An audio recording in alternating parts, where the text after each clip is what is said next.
At a Christmas Eve family dinner, my son-in-law's father mocked my 40 years as an electrician, while my wife stayed silent and my daughter looked away.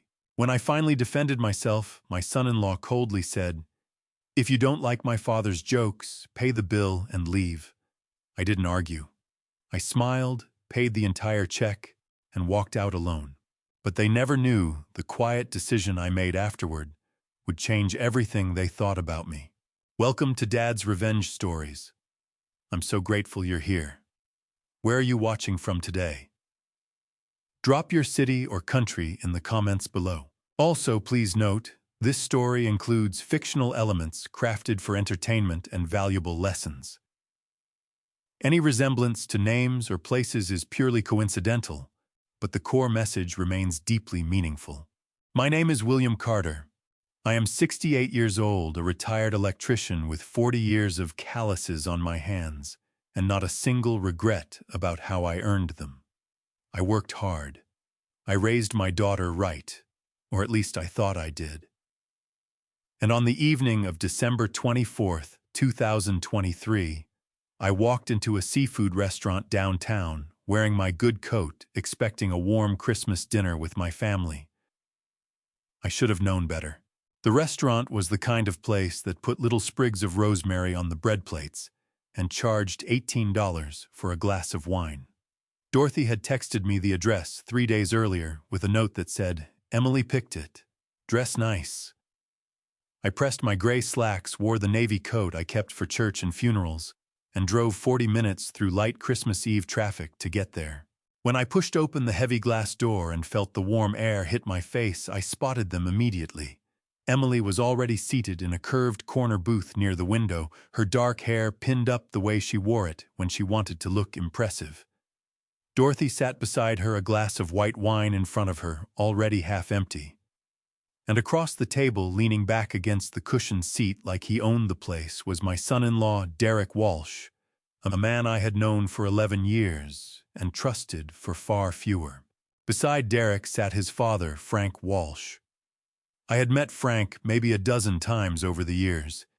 He was a heavy-set man in his late 60s who wore sport coats with pocket squares and had a habit of laughing too loudly at his own jokes. He sold commercial real estate for 30 years before retiring to a condo in Scottsdale, and he never let anyone in a 5-mile radius forget it.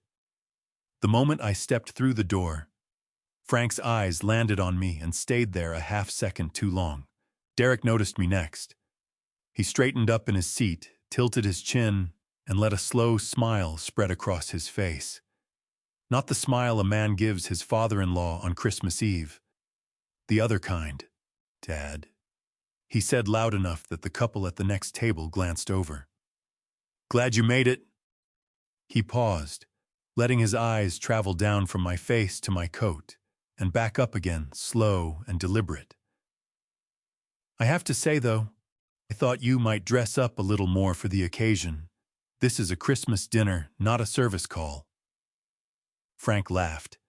It came out sharp and fast, like he had been waiting for it. Emily pressed her lips together and looked at her wine glass. Dorothy's hand tightened around the stem of hers, but she did not look up at me. I felt the words land. I felt them the way you feel a door close in a quiet house, not loud, but absolute. I had driven 40 minutes. I had pressed my slacks. I was wearing the coat I wore to my brother's funeral 8 years ago because I thought it was my best one. But I did not flinch.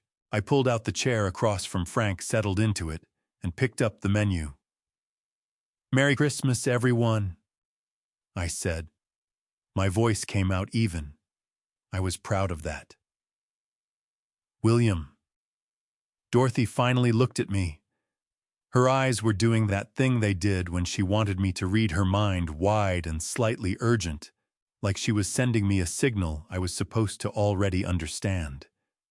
I gave her a small nod and turned back to the menu. The appetizers were listed in a font so small I had to hold the menu at arm's length. Frank watched me do it. "Getting harder to read the fine print, huh, Bill?" He chuckled and reached for his water glass. "That's retirement for you. Nothing but time and bad eyes. I keep busy, I said without looking up. Oh, I'm sure. Frank waved a hand. Little projects around the house, I'd imagine. That's what you fellows do, right? Keep the hands moving. I set the menu down. I looked at Frank Walsh directly and gave him the same expression I gave every homeowner who underestimated how long a panel upgrade was going to take. Patient. Unreadable. Waiting. Frank held my gaze for about 3 seconds before he reached for the breadbasket. The waiter came and took our drink orders. I asked for black coffee. Derek ordered a bottle of something I couldn't pronounce and didn't recognize, and when it arrived, he made a small production of swirling it and nodding approval like he was on a television program. Frank got the same. Emily ordered a second glass of whatever she already had. Dorothy covered her glass with her hand and shook her head, which I thought was strange because Dorothy loved wine. I noticed things like that. 40 years of electrical work teaches you to notice things that don't fit the circuit. Dinner conversation moved in the way it always did when Derek was in charge of the table, meaning it moved wherever Derek pointed it. He talked about a property deal he was working on in the new year, something about a mixed-use development near the waterfront. Frank asked questions that weren't really questions, but statements of agreement dressed up in rising intonation. Emily smiled and nodded. Dorothy stirred her water with a little straw and did not say much. I ate my bread. I listened. Then Frank set down his fork, cleared his throat, and looked at me with the expression of a man who had been waiting to say something for the better part of an hour. You know, William, I have to hand it to you, he began. 40 years in the trades. That's a real commitment. The word commitment came out the way some people said the word interesting, meaning the opposite. Not everyone has the stomach for that kind of work. All those years crawling around in attics, junction boxes, all that. He shook his head slowly. I could never do it. Most people couldn't, I said. Frank blinked. That was not the response he expected. Derek jumped in smoothly the way he always did when a conversation needed steering. What Dad means is it takes a certain kind of person. Very dedicated.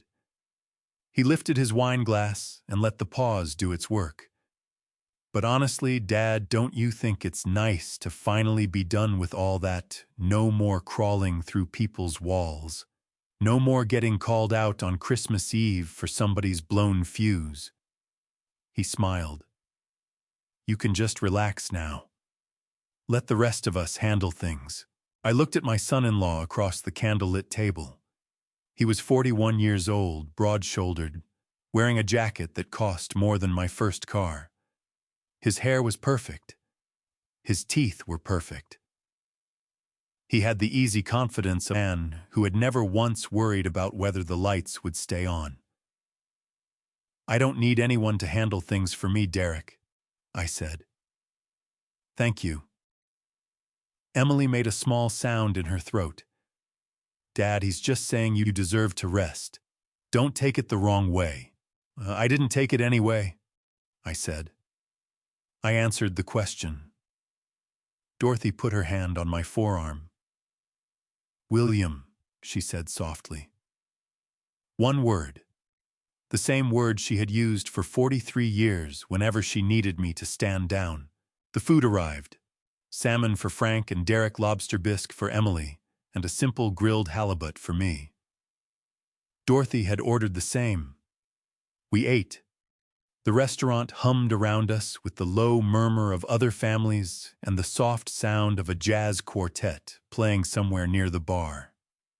For a few minutes, it was almost pleasant. Then Derek set his fork down, reached for his wine glass, and looked at me from across the table with an expression I had not seen directed at me before. Calm. Deliberate. Like a man who had already decided what he was about to say. Can I ask you something, Dad? He did not wait for me to answer. Does it ever bother you showing up to a place like this in... He tilted his head slightly. That coat. The table went quiet. Not the comfortable quiet of people eating. The other kind. Frank lifted his wineglass to his lips and said nothing, but his eyes were bright with attention. Emily tucked a strand of hair behind her ear and stared at the tablecloth. Dorothy's hand, which had been resting near her wineglass, went completely still. I looked down at my coat. The navy wool one I had owned for 18 years. The one I had dry cleaned twice and kept in a garment bag. The one I wore to my brother's funeral and to Emily's college graduation and to the courthouse the day she and Derek signed their marriage certificate. I looked back up at Derek Walsh. "No," I said. "It doesn't bother me at all." Derek smiled, thin and satisfied like a man who had just made his point without having to make it out loud. I picked up my coffee cup. My hand was steady. I was grateful for that. I brought the cup to my lips and took a long, slow sip while the jazz quartet started in on something quiet and unhurried from across the room. I set the cup down, and I began to think. Frank Walsh refilled his wineglass without being asked and leaned back in his seat with the comfort of a man who had never once eaten at a table he could not afford. He studied me the way people study something they have already made up their minds about, not curious, just confirming. "You know what I always say." Frank began addressing the table rather than any one person. "A man who works with his hands his whole life deserves credit. Real credit." He paused to let that land before he kept going. "But there comes a point where you have to ask yourself, is that all there is? 40 years pulling wire through somebody else's walls, and then what? A pension and a vegetable garden." Derek smiled into his wineglass. "I kept busy," I said. "I still do." "Oh, I know." Frank waved the objection away like cigarette smoke. "But be honest with us, William. When Derek told me you retired, I thought finally the man can breathe. Get out of those crawl spaces. Stop smelling like copper and insulation." He chuckled at his own image. "A man your age should be traveling, seeing things, not puttering around with junction boxes." Dorothy set her fork down. I heard the small click of it against the china plate, and I knew without looking that her jaw had tightened. "William has done very well for himself," she said. Her voice was careful and measured the way it got when she was angry, but had decided not to be angry out loud. Frank held up both hands in mock surrender. "Of course he has, Dorothy. I'm not saying otherwise. All I'm saying is—" He glanced at Derek with the quick, sideways look of two people sharing a joke without speaking it. "There's a ceiling to that kind of work. You hit it and then you're done. It's not like real estate where the sky is the limit." "The sky has limits too," I said. "Depending on the weather." Frank stared at me for a moment. Then he laughed, genuinely, this time surprised out of it. "Huh, fair enough, Bill. Fair enough." But Derek was not laughing. He was watching me with the particular attention of a man who had just recalculated something. He cut a piece of his salmon and chewed it slowly. "The thing is, Dad," he said, and he called me Dad. The way some people use a title they do not mean as punctuation rather than affection. What Frank is getting at is legacy, what you leave behind. He gestured loosely with his fork.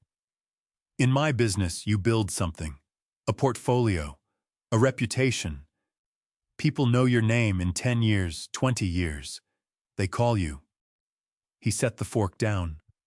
"What does an electrician leave behind?" The table was quiet. Emily reached for her wine. I looked at my son-in-law for a long moment. I thought about the Hendersons on Maple Drive whose panel I upgraded in 2003. I thought about the community center on 5th Street, where I rewired the entire east wing over one long summer, so their after-school program could run 3 more classrooms.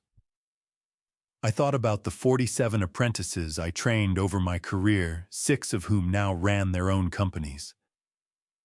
I thought about the hospital wing on the north side of town, where the backup generator system I installed had held without a single failure for 19 years. Safe houses, I said. I leave behind safe houses and the people who sleep in them. Emily made a small sound that was almost a laugh, and then quickly covered it by drinking from her glass. Frank tilted his head and conceded a nod, though his eyes did not agree with his chin. Derek, however, let the silence sit for exactly 3 seconds before he turned to Frank and said, "Dad, how's the Scottsdale place holding up? You mentioned the back patio." And just like that, the conversation moved on the way it always did when Derek decided something was finished.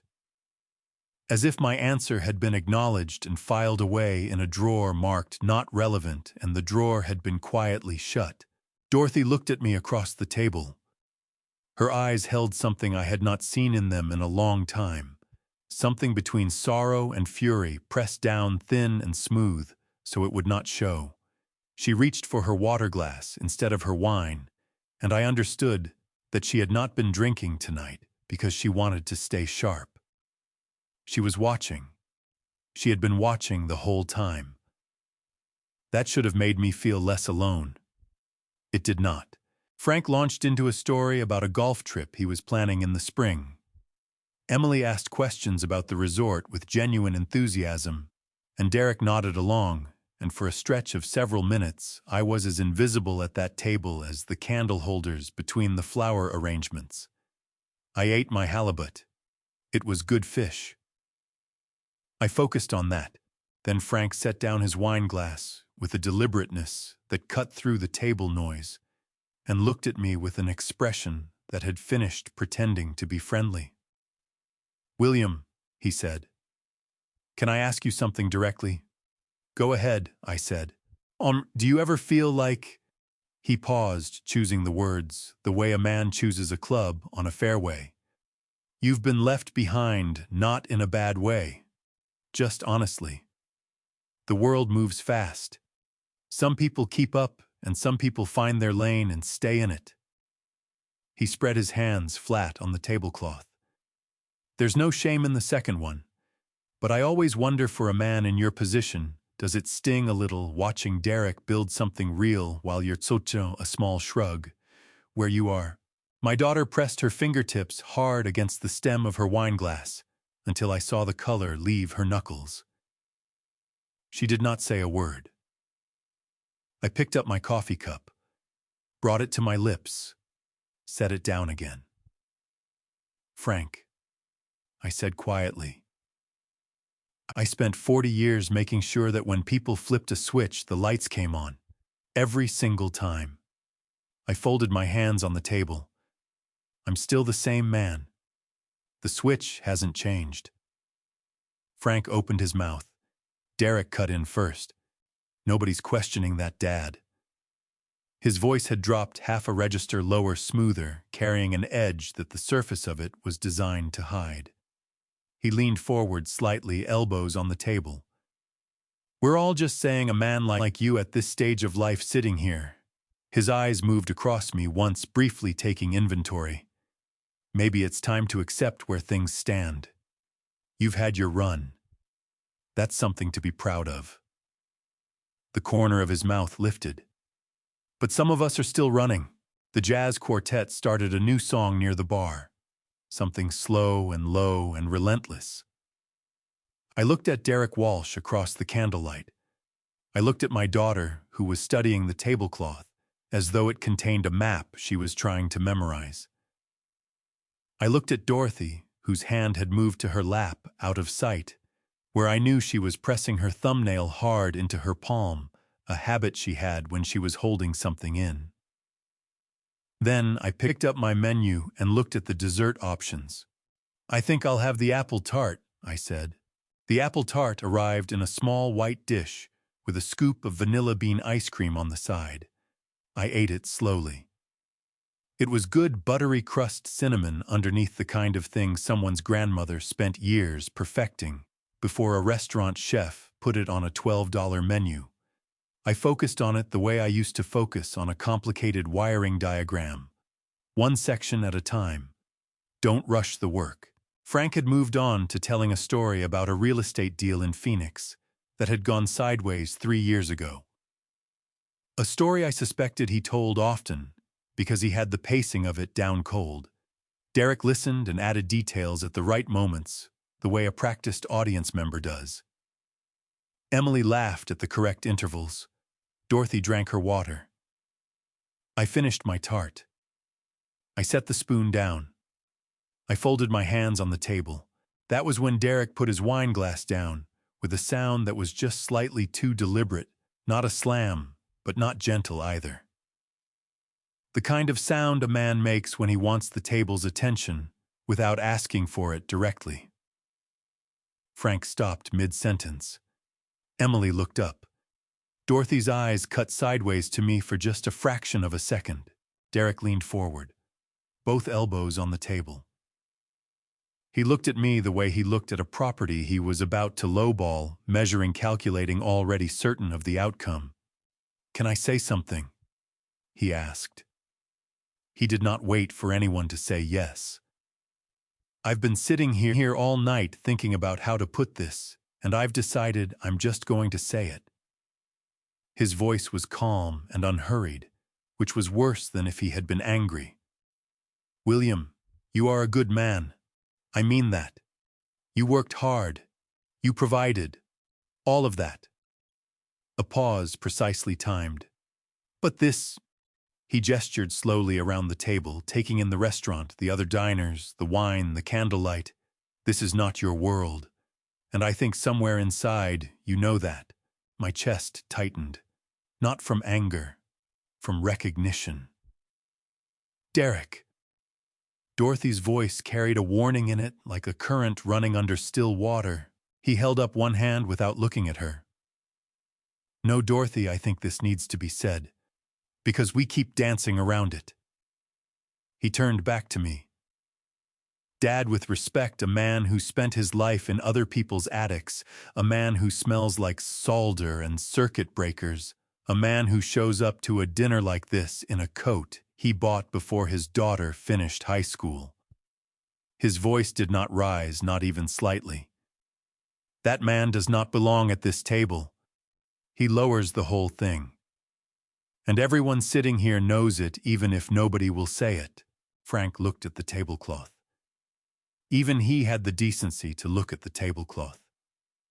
Emily's face had gone the color of old chalk. Her mouth opened and then closed without producing a sound, like a word that had started and then thought better of itself. Dorothy pushed back from the table an inch. Her chair scraped against the floor. "Derek, that is enough. I'm not being cruel," Derek said evenly. "I'm being honest. There's a difference." He picked up his wine glass again, smooth and unhurried, and took a slow sip. "If you don't feel comfortable here, Dad, no one is keeping you. That's all I'm saying." The jazz quartet had stopped playing. Or maybe they hadn't, and I simply could not hear them anymore over the particular kind of silence that had settled over our corner of the restaurant. The couple at the table nearest us had gone very still, in the way that people go still when they are trying hard not to appear to be listening. I sat with Derek's words for a moment, the way you sit with a diagnosis, not rushing to respond, not running from it, just letting it be exactly what it was. Then I unfolded my hands. I placed them flat on the tablecloth.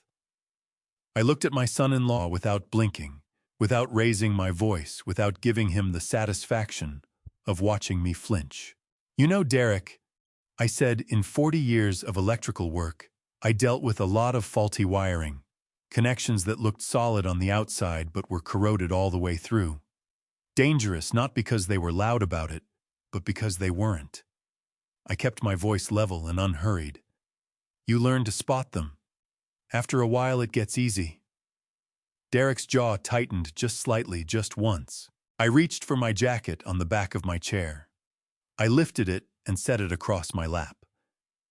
Then I turned to Dorothy, who was gripping the edge of the table with both hands, her knuckles sharp and white against the linen. "Are you ready to go home?" I asked her. Dorothy looked at me. Then she looked at Emily. Something passed between them, some negotiation conducted entirely in the space of 2 seconds, and when Dorothy turned back to me, her eyes were wet at the corners, and her chin had dropped half an inch. "Give me a few more minutes," she whispered. "Please." I looked at my daughter.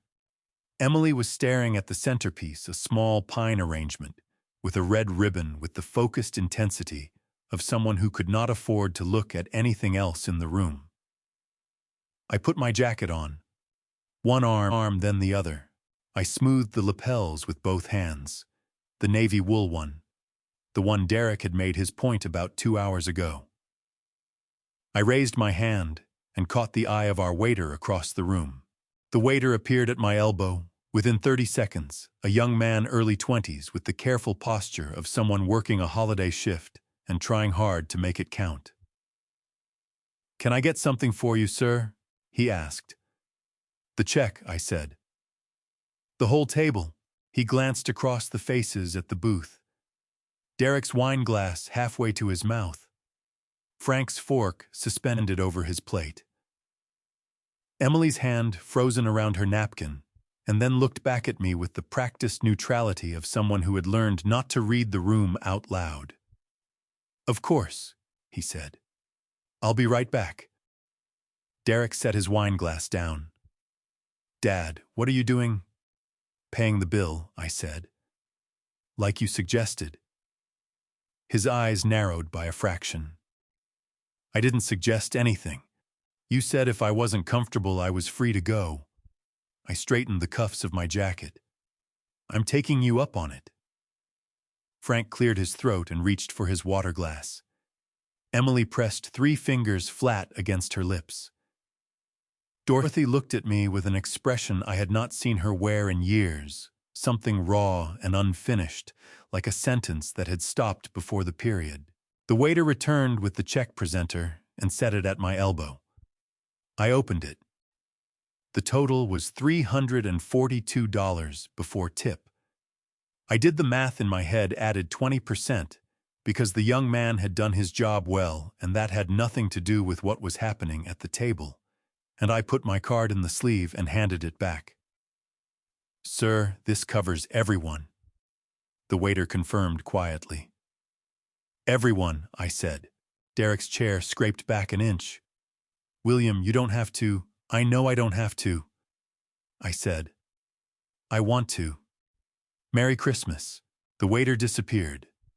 The table held its breath.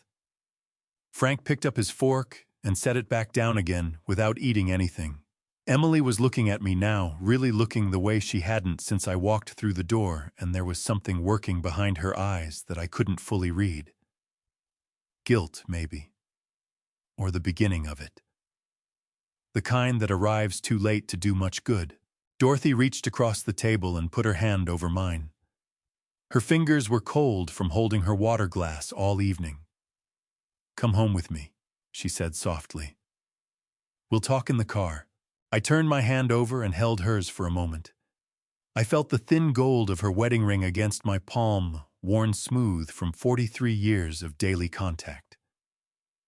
I thought about the kitchen table at home, the one we had bought at an estate sale the year Emily started kindergarten.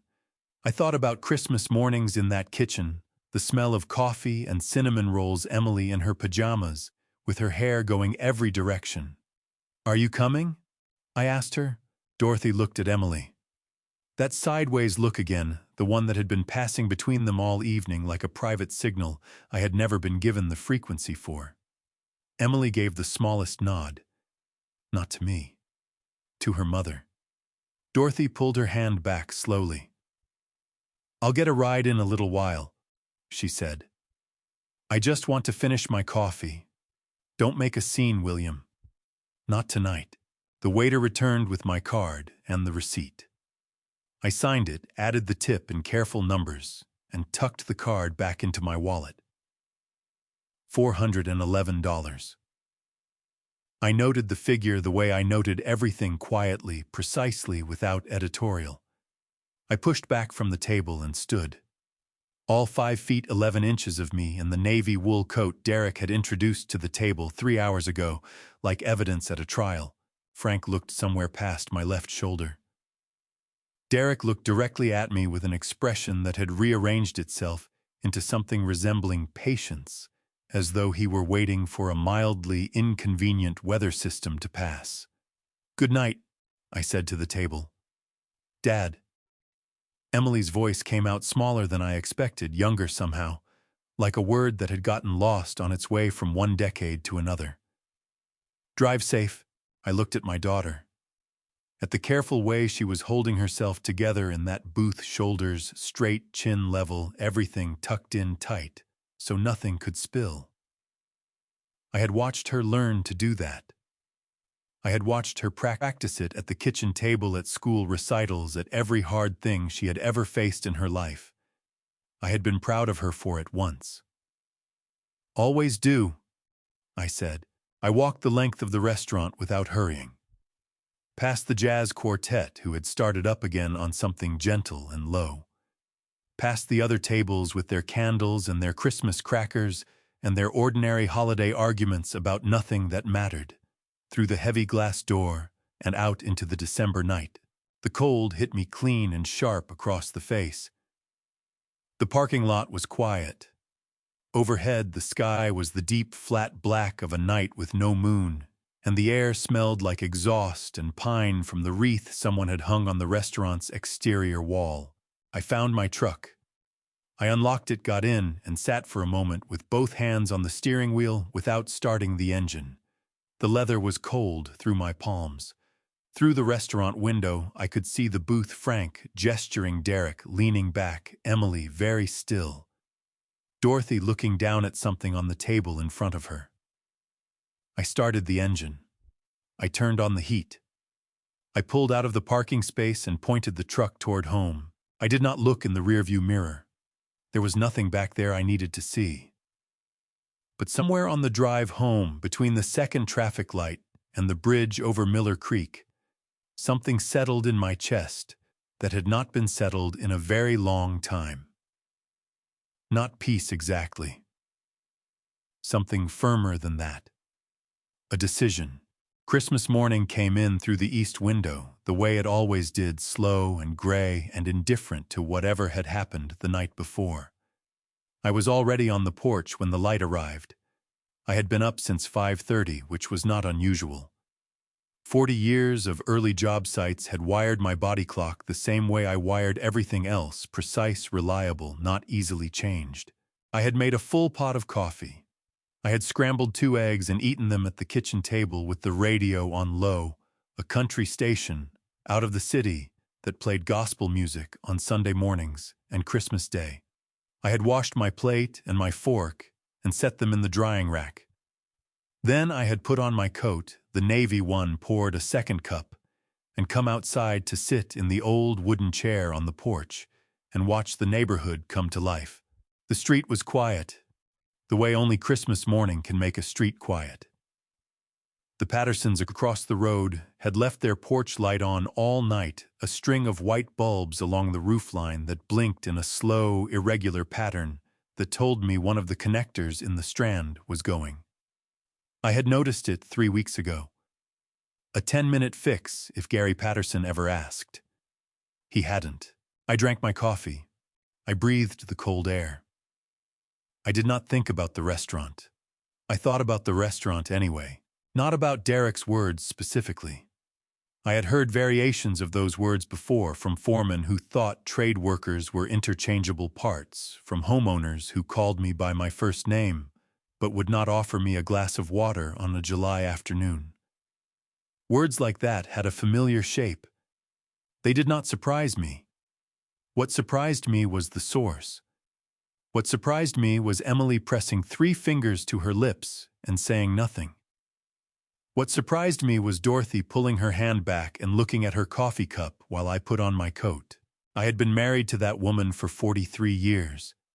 I knew every version of her silence. Last night's was a new one. I was on my 3rd cup when I heard the side gate open. Ray Donahue came around the corner of the house with a foil-wrapped plate in both hands, and the careful walk of a man carrying something he did not want to drop. He was 69 years old, built like a man who had spent his career doing physical work because he had 32 years as a lineman for the County Electric Authority before his knees made the decision for him. We had known each other since our daughters were in the same third-grade class. That was 30 years ago. Emily and their daughter Patrice had long since drifted to different cities and different lives, but Ray and I had stayed. Maggie made cornbread," he announced, setting the plate on the porch railing. "She made 3 batches because she said the first 2 weren't right, and now we have enough cornbread to last until February."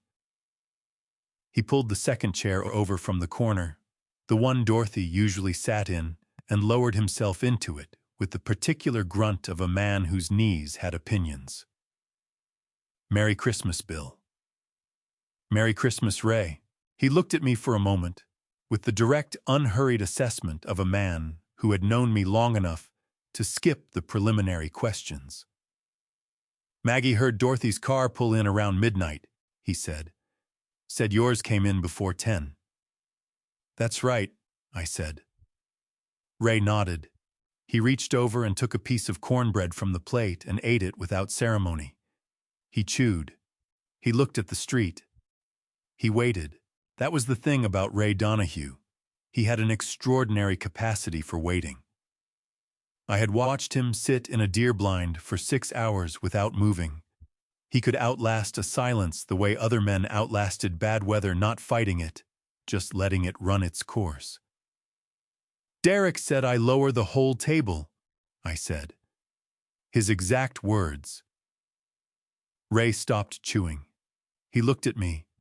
Frank Walsh spent the better part of an hour explaining to me that electricians don't leave anything behind worth mentioning. I drank my coffee. Emily didn't say a word. Dorothy asked me not to make a scene and stayed for her coffee. Ray set his piece of cornbread down on the railing. He was quiet for a moment, not the blank quiet of someone who had nothing to say, but the full quiet of someone choosing carefully among several things. "So you paid, didn't you?" he said. It was not a question. "Whole table," like I said. $411. Ray let out a long breath through his nose. He picked his cornbread back up. "Bill," he said, "in 30 years I have watched you show up to every hard thing with your tools in your hand and your mouth shut. I have watched you fix things that other men walked away from. I have watched you give your time and your skill and your money to people who did not always deserve it." He paused. "What happened last night was not a reflection of your worth. It was a reflection of theirs." My throat tightened in a way I had not expected. I took a sip of coffee to cover it. "The worst part," I said, "is that I keep financing it.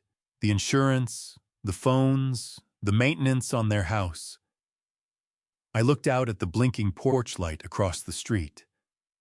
"I've been subsidizing the people who just told me I don't belong at their table."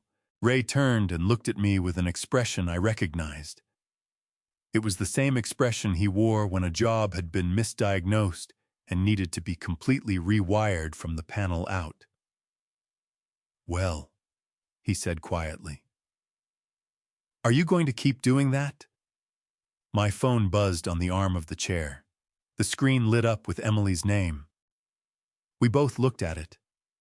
I reached over, turned it face down on the armrest, and picked up my coffee cup.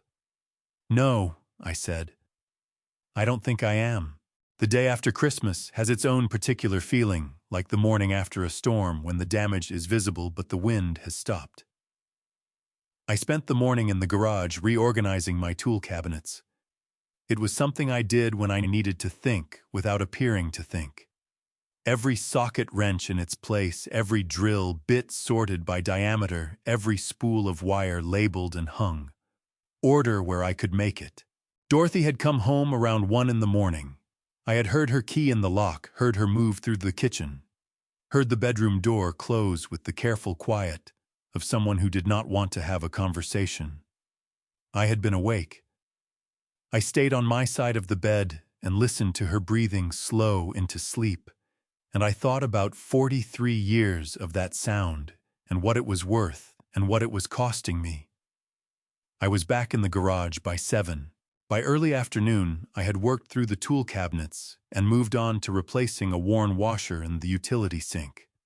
I was under the cabinet with a wrench when I heard the side gate again. Different footsteps this time, lighter, quicker, with the purposeful energy of someone who had already decided what she was going to do before she left her own house. Maggie Donahue came around the corner carrying a covered pot with both hands and wearing her winter coat over what looked like her gardening clothes. She was 67 years old, a retired school librarian with silver hair cut practical and short, and the cheerful, no-nonsense manner of a woman who had spent 30 years managing both a library and Ray Donahue. She and Dorothy had been close for years, book club neighborhood association, the kind of friendship built out of proximity and consistency until it became something real. "Ray told me," she said by way of greeting. She held up the pot. "Chicken soup. Don't argue." "I wasn't going to," I said. I wiped my hands on a shop rag and held the door open for her. She came into the kitchen and set the pot on the stove with the familiarity of someone who had been in this kitchen many times before. She lifted the lid, checked the contents, replaced the lid, and turned the burner to low. Then she turned around and looked at me with the direct, clear-eyed assessment that had probably served her well with both difficult library patrons and her husband. "You look fine," she announced. "I am fine," I said. "Good." She pulled out a kitchen chair and sat down. "Ray said you're going to stop paying their bills." "That's the plan." "Good," she said again, with the same tone she might use to approve a well-sourced bibliography. We sat together at the kitchen table for a while. Maggie told me about her sister's family in Dayton who had driven through an ice storm to make Christmas dinner and arrived 2 hours late with a frozen pie. I told her about the connectors issue in Gary Patterson's porch lights. Outside the kitchen window, the December afternoon light was going flat and gray, the way it did around 3 o'clock this time of year. I was refilling Maggie's coffee when the gate opened a third time. A neighbor I recognized from 2 houses down, a man named Pete Garland, mid-50s, who coached youth soccer and took too many photographs of neighborhood events for the community Facebook group, walked past the kitchen window with his phone raised. He paused for a moment at the sight of Maggie and me through the glass, smiled, and kept walking. I did not think anything of it. 40 minutes later, my phone rang. "Emily." I answered it this time. "Dad." Her voice was tight and quick the way it got when she was managing something she considered a problem. "I need you to understand something. Derek's clients, a lot of them are in the Cloverdale neighborhood group. Do you understand what I'm saying?" "Say it plainly, Emily." "Pete Garland just posted a photo of you and Maggie Donahue on the porch to the community page." Her voice climbed half a register. "The caption says something about neighbors looking out for each other at the holidays. It's sweet, Dad, I get it. But Derek's colleague already commented on it, and now people are going to start asking questions about why you're sitting on your porch alone on December 26th with the neighbor's wife instead of with your family." I looked at Maggie across the table. She had heard enough of it to raise one eyebrow. "Emily," I said, "a neighbor brought me soup. That is the complete story." "I know that, but it doesn't look—" "It looks like a neighbor brought me soup," I said, "because that is what happened. Can you just ask Pete to take it down, or at least Dad think about how this reflects on us? Derek works with these people." I set my coffee cup down on the table. Something had shifted in me, small but definite, like a load-bearing connection finally giving way after months of stress. "Emily," I said, Last night your husband told a full restaurant that I lower the quality of any table I sit at. Tonight you are calling me because you are worried about how a photograph of a bowl of soup affects Derek's professional image. I paused. Do you hear what you're saying to me? The line was quiet for 3 full seconds. Dad, I didn't mean... I know what you meant, I said. I'll talk to you later, Emily. I ended the call.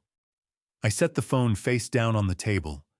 Maggie was watching me with her hands wrapped around her coffee mug and an expression that was not quite sympathy and not quite satisfaction, but somewhere between the two that only a person who has known you a long time can manage.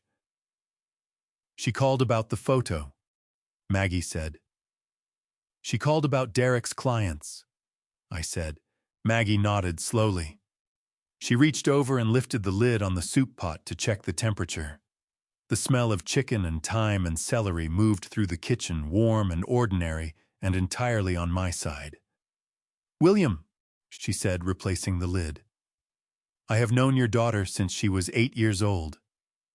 She looked at me directly. She knows exactly what she's doing. She just hasn't decided yet whether she's sorry about it. I picked up my coffee. Outside, the last of the December light was giving up entirely, and the street lamps were coming on one by one down the block, each one steady and reliable, and doing precisely what it was built to do. 2 days after Christmas, Dorothy drove to Emily's house with an overnight bag and a casserole dish wrapped in foil. She told me she was going to help Emily with some things around the house, and that she would be back in a few days. She said it the way people say things they have rehearsed evenly, without looking directly at my face with the particular care of someone who knows. The words are not the whole truth, but has decided the whole truth is too complicated for a Thursday morning. I carried her bag to the car. I said, "Drive safe." I watched her back out of the driveway. Then I went inside, poured a cup of coffee, and sat down at the desk in my study. The room was small and practical, bookshelves along one wall, a filing cabinet in the corner, the old wooden desk I had bought second-hand 20 years ago, and refinished myself over one long weekend. On top of it sat my laptop, a legal pad, a cup of pens, and the small leather notebook I used to track household expenses. I opened the notebook first. I had kept detailed records for years. Every recurring expense, every automatic payment, every account that had my name on it, and someone else's convenience attached to it. I found the page I was looking for and read down the list with the same attention. I gave to a wiring schematic, methodical, no skipping, no assumptions. Derek and Emily's vehicles were on my auto insurance policy. I had added Derek's truck 11 years ago when they first married because he was between jobs and the premium would have been punishing on his own. I had added Emily's sedan 3 years later when her lease ended and she bought outright. Together, the two vehicles added $420 to my monthly premium. I was the named insured. The policy was mine. I opened my laptop and navigated to my insurance provider's portal. Under my account, I could see both vehicles listed with their VIN numbers, coverage levels, and renewal dates. I selected Derek's truck first. The system asked me to confirm removal. It noted that per state regulations, the insured party would receive written notification of the coverage change within 10 to 14 business days, and that coverage would remain active during that notification period. I confirmed. Then I selected Emily's sedan and did the same. 2 clicks. Done. Next, I opened the account management page for my mobile carrier. 11 years ago, when family plans first became common, I had added Emily to my account because the math made sense, 4 lines for the price of 2.5. When Derek came along, I added his line as well. Together, their 2 lines cost me $180 each month. I navigated to the line management section, selected Derek's number, and chose the option to separate it into an independent account. The system informed me that his service would continue uninterrupted, but billing would transfer to whatever payment method he provided within 72 hours. I did the same for Emily's line. 2 more clicks. I leaned back in my chair and looked at the ceiling for a moment. The last item on my list was the home maintenance account. 4 years ago, I had set up an automatic payment arrangement with a local contractor, a man named Bud Holloway, who did general repairs, authorizing him to bill my account directly for any work requested at Derek and Emily's address. It had started with a leaking gutter, then a fence post. Then gradually, quietly, it had become the arrangement they relied on without discussing. I pulled up the authorization form I had signed, found Bud's number in my contacts, and called him directly. He picked up on the second ring. "Bill, Merry Christmas." "Merry Christmas, Bud. I'm calling to cancel the open billing authorization on the Walsh property on Crescent Drive. Effective immediately." A brief pause. "Everything okay over there?" "Everything's fine," I said. "Just restructuring some accounts. Any outstanding invoices should come directly to Derek Walsh going forward. He can give you his payment information." "Sure thing," Bud said. "I'll update it today. You need anything done at your place?" "Not right now," I said. "I'll call you in the spring." I hung up and opened the notebook again. I found a blank line at the bottom of the page and wrote the date. Then I wrote 3 entries: auto insurance, mobile carrier contractor authorization, and beside each one I wrote the monthly amount I had been paying. $420. $180. The contractor averaged $240 a month over the past year. I drew a line under the 3 figures and added them. $840 a month, not counting the occasional larger repairs I had handled without recording. Not counting the holiday money, the birthday checks, the times I had simply handed Derek cash for something he said was urgent, and that I never asked about afterward. I sat with that number for a while. Not with anger. Anger would have been too simple and too satisfying, and I had never trusted either. With something more like clarity. The kind that comes when you finally look directly at a thing you have been looking slightly past for years. I closed the notebook. I closed the laptop. I stood up, stretched my back, and carried my empty coffee cup to the kitchen. On the counter beside the sink, Dorothy had left a note before she drove away. It said, "I'll call you tonight." I set the note face down next to the dish rack. The kitchen was clean and quiet, and entirely mine. I put on my coat and went out to the garage. I had a woodworking project I had been putting off for 3 weeks, a small bookshelf Ray had asked me to build for Maggie's reading corner. It was time to get started on it. The work was straightforward. Good wood, clean cuts, honest joints. Nothing hidden in the walls. The invitation came through Dorothy, which told me everything I needed to know about whose idea it was. She called on a Tuesday evening, her voice carrying the careful brightness of someone working hard to sound casual, and told me that Tyler's 9th birthday party was on Sunday the 14th, that Emily had reserved the back room at a place called Breckenridge Grill, and that it would mean a great deal to Tyler if his grandfather came. "He asked for you specifically," Dorothy said. That part I believed. Tyler was 9 years old and had not yet learned to want things strategically. Everything he wanted simply and out loud. That was the part of him I loved most. I told Dorothy I would be there. I spent Saturday afternoon in the garage building Tyler's gift. I had asked him in November what he wanted most, and he had said a wooden go-kart, the way children say things they do not expect to actually receive, hopefully, with a kind of wistful disbelief. I had been working on it in spare hours since Thanksgiving. It was not a toy store go-kart with plastic panels and a sticker kit. It was solid pine hand-sanded with real rubber wheels and a steering mechanism I had engineered from scratch. I painted it red because Tyler had mentioned once offhand that red was the fastest color. I loaded it into the truck bed on Sunday morning and drove to Breckenridge Grill. The back room was loud, with the particular energy of 9-year-olds who had been given cake and an indoor space simultaneously. Streamers hung from the dropped ceiling panels. A banner above the door read, "Tyler is 9" in letters someone had clearly printed at an office supply store that morning. Balloon clusters in blue and silver were tied to every chair back. Derek's colleagues filled the adult section of the room. Men in sport coats, women in holiday casual attire, everybody holding drinks and talking in the manner of people performing enjoyment rather than experiencing it. Frank Walsh was stationed near the bar with a glass of something amber and the proprietary ease of a man who considered himself the true host of any room he occupied. I did not see Derek immediately. I set the go-kart down near the gift table and was unwrapping the cloth I had used to protect the finish when Tyler found me.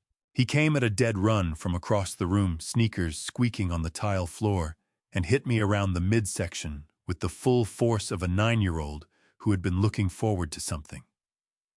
I grabbed him before either of us went over. "Grandpa." He said it with the complete satisfaction of someone arriving exactly where they meant to be.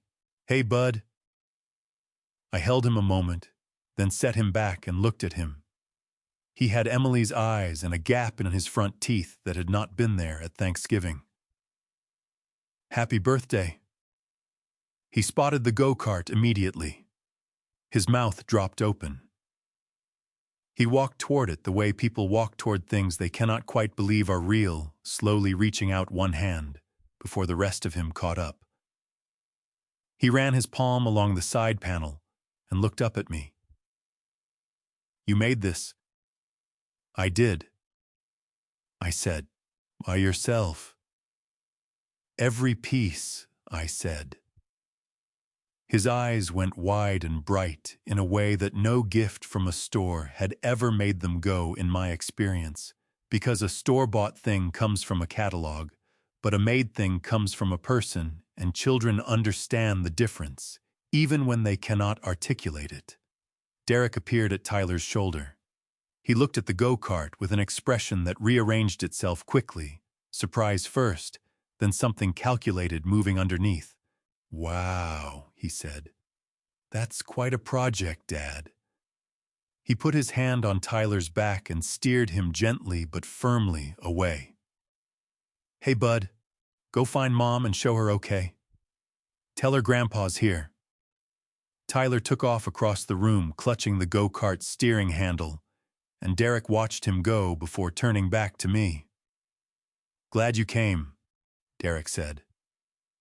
He smiled the way he smiled in his professional headshot, full and practiced and revealing nothing. "Can I get you a drink?" "I'm fine," I said.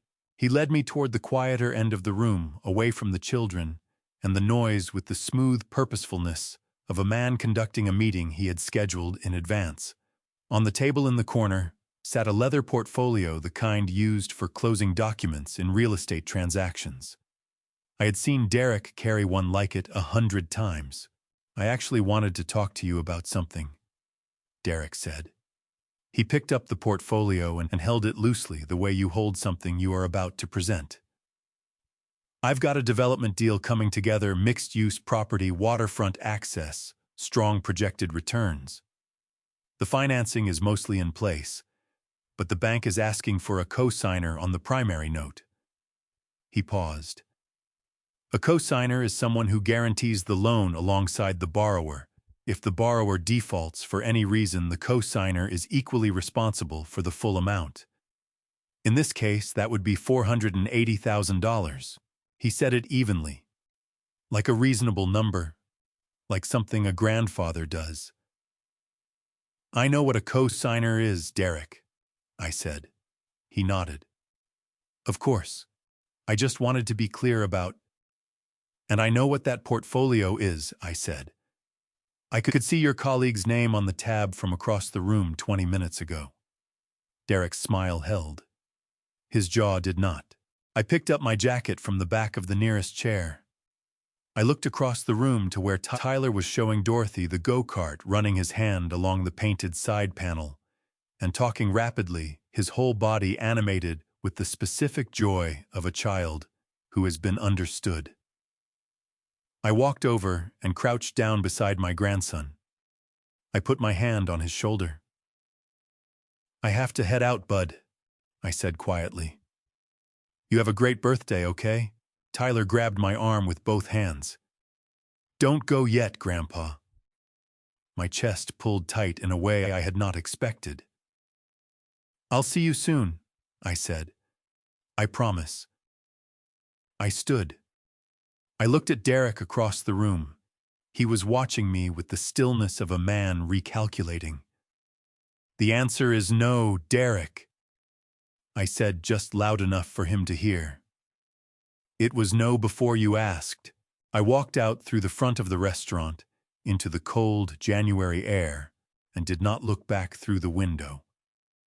But I thought about Tyler's hand on the go-kart all the way home.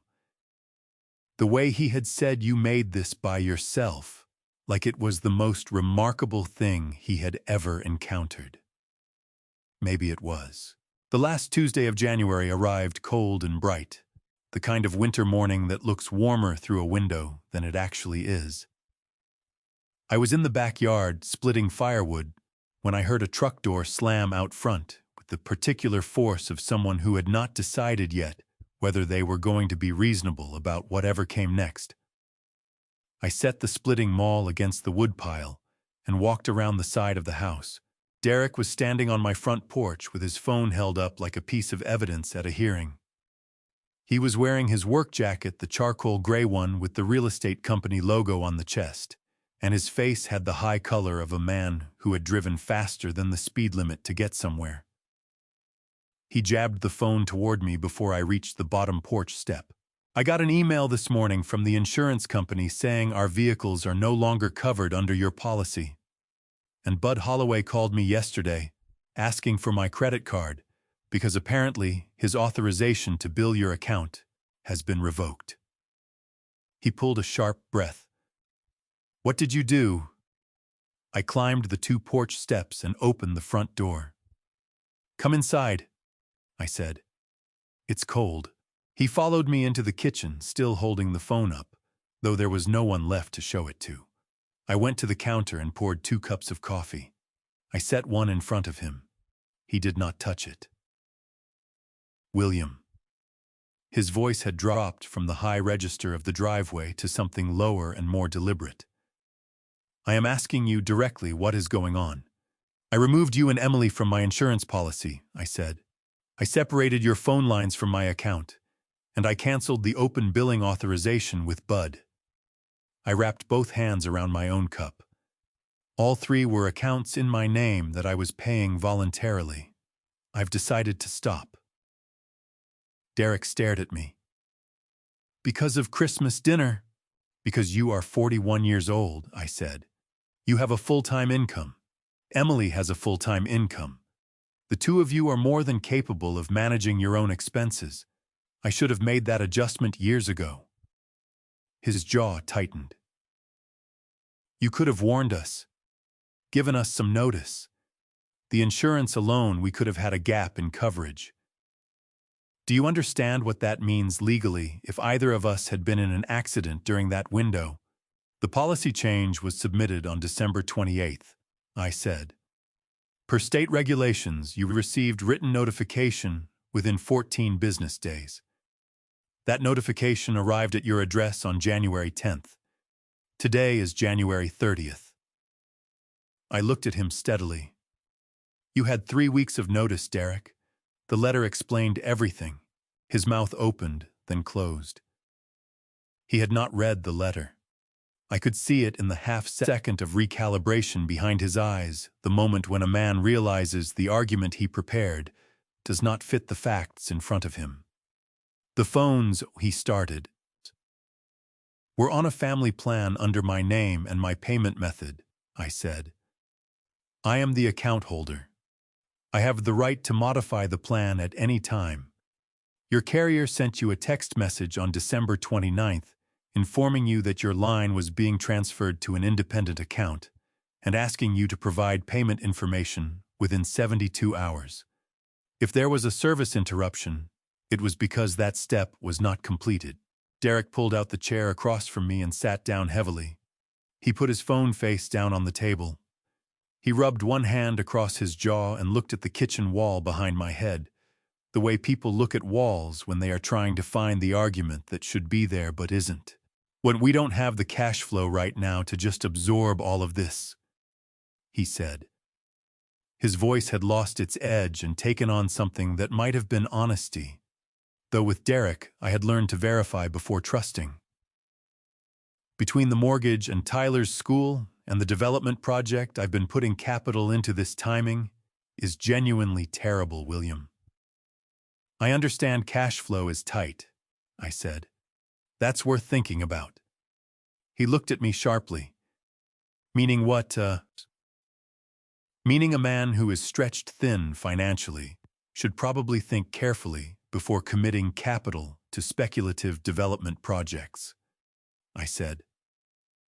"And before inviting his father-in-law to co-sign a $480,000 note." The color in Derek's face shifted. The red of anger gave way to something darker and quieter. "That's what this is about," he said. "This is about 41 years old and capable," I said. "That's all it has ever been about." He sat for another moment. Then he pushed back from the table and stood. He picked up his phone. He looked at the untouched coffee cup for a second, then at me. "Sarah is going to lose her mind when I tell her this was intentional," he said. "Emily," I said. He blinked. "What?" "Her name is Emily," I said. "You called her Sarah." Something crossed his face that I did not have a name for. He straightened his jacket, turned, and walked out of the kitchen. The front door opened and closed behind him. Not a slam this time. Something more controlled, and therefore more deliberate. I stood at the kitchen counter and listened to his truck start in the driveway. I listened to it back out and pull away down the street. I opened the small leather notebook on the counter. I found the page I wanted and wrote the date at the top of a fresh line. Then I wrote 3 words underneath it. Held the line. I closed the notebook. I finished my coffee. Then I went back outside to finish splitting the firewood, because the wood still needed splitting and the morning was still cold, and those 2 facts had nothing to do with Derek Walsh. Ray and Maggie Donahue had a dining room that smelled like wood smoke and pot roast, and 40 years of people being genuinely welcome in it. The table was round, which Maggie had always said was intentional. No head, no foot, nobody sitting above anybody else. I had eaten at that table more times than I could count, and it had never once felt like anything other than exactly what it was. Maggie set a plate in front of me without asking what I wanted, because she already knew. Pot roast, roasted carrots, a biscuit on the side. Ray poured coffee and sat down across from me with the unhurried ease of a man who had nowhere else to be, and considered that a form of wealth. "Frank Walsh has been busy," Ray said, cutting into his roast. I looked up. Paulette Greer told Maggie. Paulette's husband golfs with somebody who knows Frank from his Scottsdale days. Ray set his knife down. "Apparently Frank has been telling people around town that you abandoned your family, that you cut Derek and Emily off without warning out of spite, and that Dorothy is staying with them because she doesn't feel safe at home." The biscuit in my hand went very still. "Dorothy is staying with them because she chose to," I said. "She comes home every few days. She was here Thursday." "I know that," Ray said. "Paulette knows that. Most people who actually know you know that." He picked his knife back up. "Frank Walsh is not talking to people who know you." Maggie reached over and refilled my coffee without being asked. It was the kind of thing she did, quiet, practical, the gesture of a woman who understood that sometimes the best thing you can offer a person is warmth without commentary. What else? I said. It was not a question. Ray exhaled through his nose. Derek and Emily have been fighting. Loud enough that the Kowalski boy next door mentioned it to his mother, who mentioned it to Paulette. He paused, organizing what came next. Apparently, Derek told Emily that her father had no right to pull the rug out from under them, and Emily told Derek that if he hadn't spent Christmas dinner treating her father like something he tracked in on his shoe, none of this would have happened. I set my biscuit down. Something moved through my chest, not quite surprise, not quite satisfaction. Something more complicated than either. She said that, I asked. Word for word according to Paulette, according to the Kowalski boy. Ray shrugged.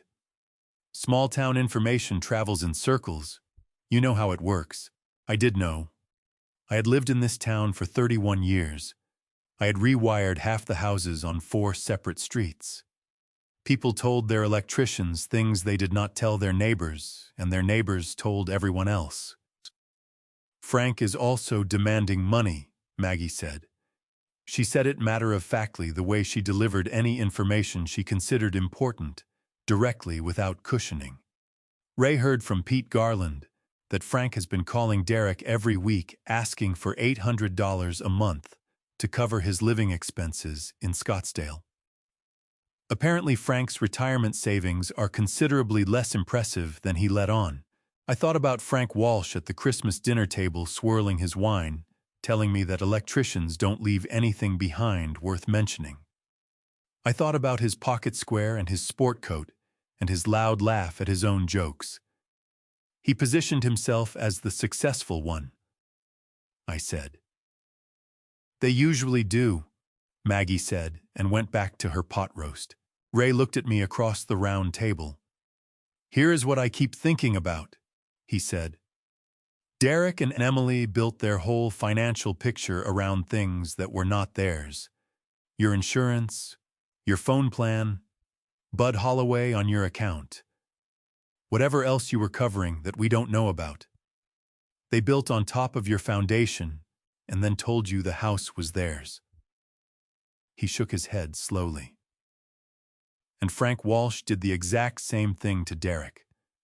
Spent 30 years performing success so his son would believe it and support him when the performance ended. I sat with that for a moment. The fire in Ray and Maggie's fireplace popped once and settled. The apple, I said, doesn't tend to roll far. Ray agreed. We ate without talking for a little while. Outside the dining room window, the February sky was the flat white of a day deciding whether to snow. A cardinal landed on Maggie's bird feeder, bright red against the gray, and sat there eating sunflower seeds with complete indifference to everything happening on the other side of the glass. Dorothy called me yesterday, I said finally. Ray looked up. She said the house is tense, that Derek and Emily argue after Tyler goes to bed, and that she can hear it through the walls. I drank my coffee. She said she misses her garden. Her tulip bulbs went in October, Maggie said quietly. She planted them herself. They'll be coming up in April. I know, I said. Ray put his fork down and looked at me with the direct, unhurried attention he reserved for things that mattered. Bill, he said, what do you want to happen? Not what do you think should happen, not what's fair, what do you actually want? I looked at the cardinal on the feeder. It finished what it wanted, spread its wings, and was gone. I want my wife to come home, I said. I want my daughter to choose who she actually is rather than who Derek needs her to be. Ray nodded once, slowly. The way he nodded when he agreed with something completely and had nothing to add to it. Maggie stood up and began clearing plates. Then eat your biscuit, she said. It's getting cold. I picked it up and ate it. It was good. Everything Maggie made was good because she made it with attention and without apology, and in my experience, those were the two ingredients that mattered most in anything worth doing. Tyler showed up on a Saturday morning with his backpack on and his shoelaces untied the way he showed up, to most things enthusiastically and slightly unprepared. Emily had dropped him off at the curb without coming to the door, which had become the arrangement over the past several weeks. I did not push it. Tyler was here, and that was the part that mattered. He burst through the front door and immediately began telling me about a video he had watched about how volcanoes worked, covering approximately 4 separate topics before finishing any of them, which was also how he showed up to most things. I got him a glass of milk and a plate of the oatmeal cookies I had made the day before, and he ate 3 of them in the time it took me to get my coat from the hook by the door. "Can we go in the yard?"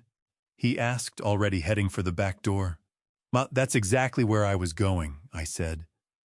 The February yard was still mostly brown and dormant, but the beds along the south fence were beginning to show the first faint green of early bulbs working their way up through the cold ground. Dorothy's tulips. They were right on schedule. I noticed them every morning when I had my coffee, and every morning I thought about what Maggie had said. She misses her garden. Tyler crouched beside the bed and pressed one finger into the soil next to a small green shoot, deeply curious in the way children are curious when they have not yet been told that dirt is something to stay clean of. "What are these tulips?" I said. "Your grandmother planted them in October." He looked up at me. "Is Grandma Dorothy coming back?" "Yes," I said. "She is." He seemed to accept that with the completeness that children accept things they trust. He stood back up and followed me to the corner of the yard, where I kept a section of raised garden bed I used for spring vegetables. I had been meaning to turn the soil for 2 weeks. Today was as good a day as any. I handed Tyler the smaller trowel and kept the cultivator for myself. We worked side by side, turning the dark soil, not saying much. Tyler was one of the rare children who could be quiet without being bored. He went quiet the same way he went busy, fully and without self-consciousness. I had always appreciated that about him. We had been working for about 20 minutes when he sat back on his heels and looked at his dirt-covered gloves with satisfaction. "Grandpa," he said, "our heat broke. I kept turning the soil." "When was that?" "Like 2 weeks ago, maybe. There was a smell and then a loud noise, and then it just stopped working." He pulled a small stone out of the dirt and examined it. "Daddy said some bad words." "I imagine he did," I said. "A man came to fix it, but he said it was the electrical panel, and it would cost a lot." Tyler put the stone in his pocket, the way he put most interesting things in his pocket. $4,200. I heard Daddy say the number on the phone. I rested the cultivator against my knee for a moment. "That's a significant repair," I said carefully. Daddy was really upset. Tyler pulled out another stone and weighed it in his palm. He kept saying it wasn't supposed to be that much. The man said the panel was real old, and somebody had done some of the wiring wrong a long time ago, and it all needed to be replaced. He looked up at me with his grandmother's eyes. "Daddy knows you do electricity, right, Grandpa?" I turned the cultivator slowly in my hands. "He does," I said. "So how come he didn't just call you?" Tyler asked. The question came out with the guileless logic of a child who sees a straight line between a problem and its obvious solution, and cannot understand why the adults around him are walking in circles instead. I looked at my grandson for a long moment.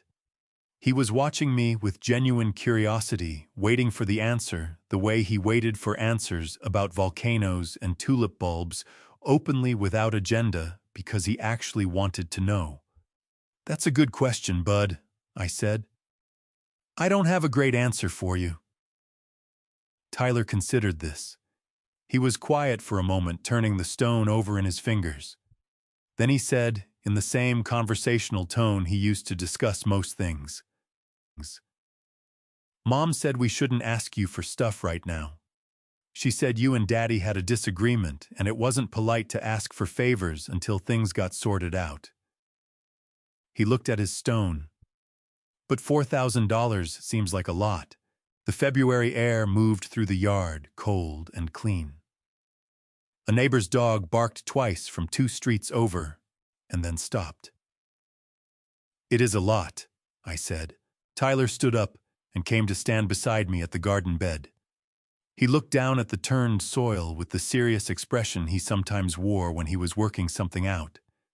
Then he slipped his dirty gloved hand into mine and held it, not because he needed to, not because he was cold or tired, but simply because he was 9 years old, and I was his grandfather.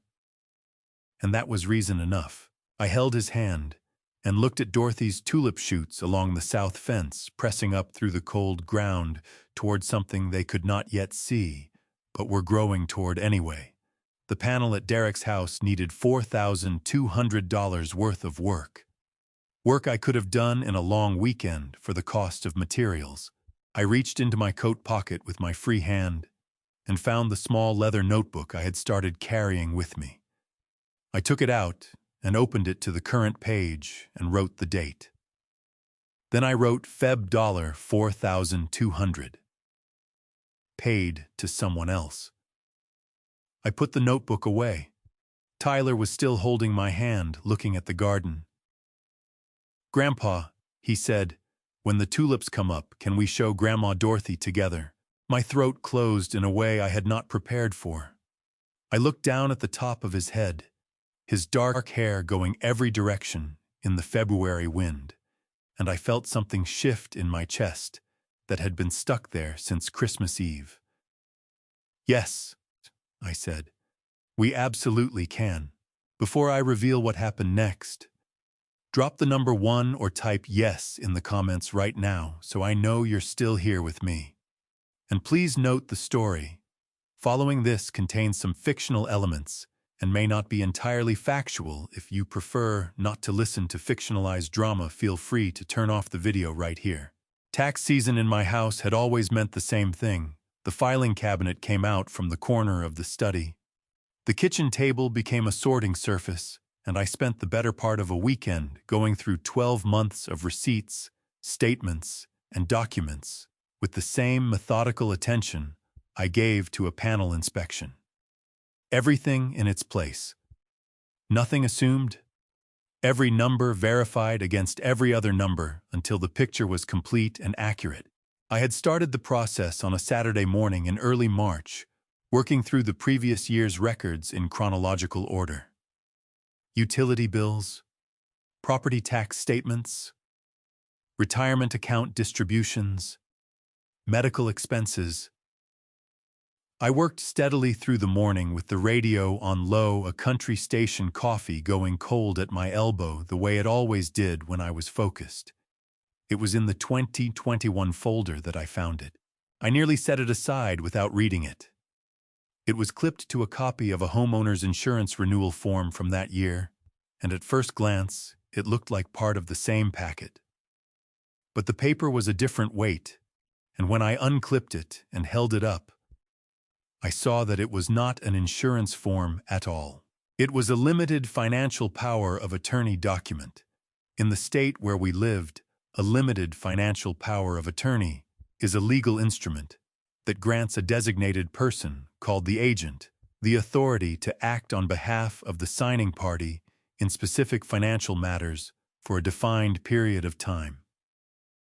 This particular document named Derek Walsh as the agent and William Carter as the principal. It was signed with my signature, dated 2 years and 4 months earlier. It authorized Derek Walsh to access and manage funds in a specific savings account held in my name at a bank I had used for personal savings since before Emily was born. I sat down in the kitchen chair. I read the document again, slowly. The way I read wiring schematics when something did not add up, starting from the beginning, following each line, looking for the point where the circuit diverged from what it was supposed to do. I remembered the afternoon Derek had brought the papers. He had come alone on a weekday, saying that Emily had asked him to drop off some insurance forms that needed my signature as part of a policy update on their homeowner's coverage. I had been in the middle of a woodworking project. I had glanced at the pages, seen my name and address on the header, and signed where Derek indicated with the casual trust of a man who believed his son-in-law was exactly who he presented himself to be. I put the document face down on the table. I went to my laptop and logged into the bank's online portal. The savings account in question had held $14,300 in the spring of 2021. I had not looked at it closely in some time because it was not a working account. It was a reserve I kept for emergencies funded incrementally over years, not something I monitored monthly. The current balance was $7,900. $6,400 had been withdrawn in 3 separate transactions over a period of 8 months, beginning 6 weeks after the document was signed. The transaction descriptions listed a name I did not recognize, which in my experience meant the withdrawal had gone through an intermediary account, a common way to put distance between a transaction and its origin. I closed the laptop. I sat in the kitchen and looked at the document on the table. I was not shaking. I noticed that specifically that my hands were flat and still on the tabletop, that my breathing was even, that the loudest thing in the room was the refrigerator cycling on. I had spent 40 years working around electrical current that could kill a man if he panicked. And the first thing every good electrician learns is that panic is more dangerous than the voltage. You assess, you isolate, you make the situation safe, then you fix it. I picked up my phone and called Ray. He answered on the second ring. Bill. Ray, do you know a good attorney, not for court, just for paperwork? Someone who handles financial matters, power of attorney, that kind of thing. A brief pause. Tom Garrett. Handles a estate and financial law office on Birchwood Avenue. I've used him twice. Good man, straight talker. Another pause. Bill, what happened? I found something in my tax records, I said. Nothing I can't handle. I just want to make sure my accounts are properly protected going forward. Do you want me to come over? No, I said. I'm all right. I'll call Tom Monday morning. I hung up. I found a manila envelope in the desk drawer and placed the power of attorney document inside it. I sealed it, wrote the date on the front, and wrote the word documentation in my own hand beneath the date.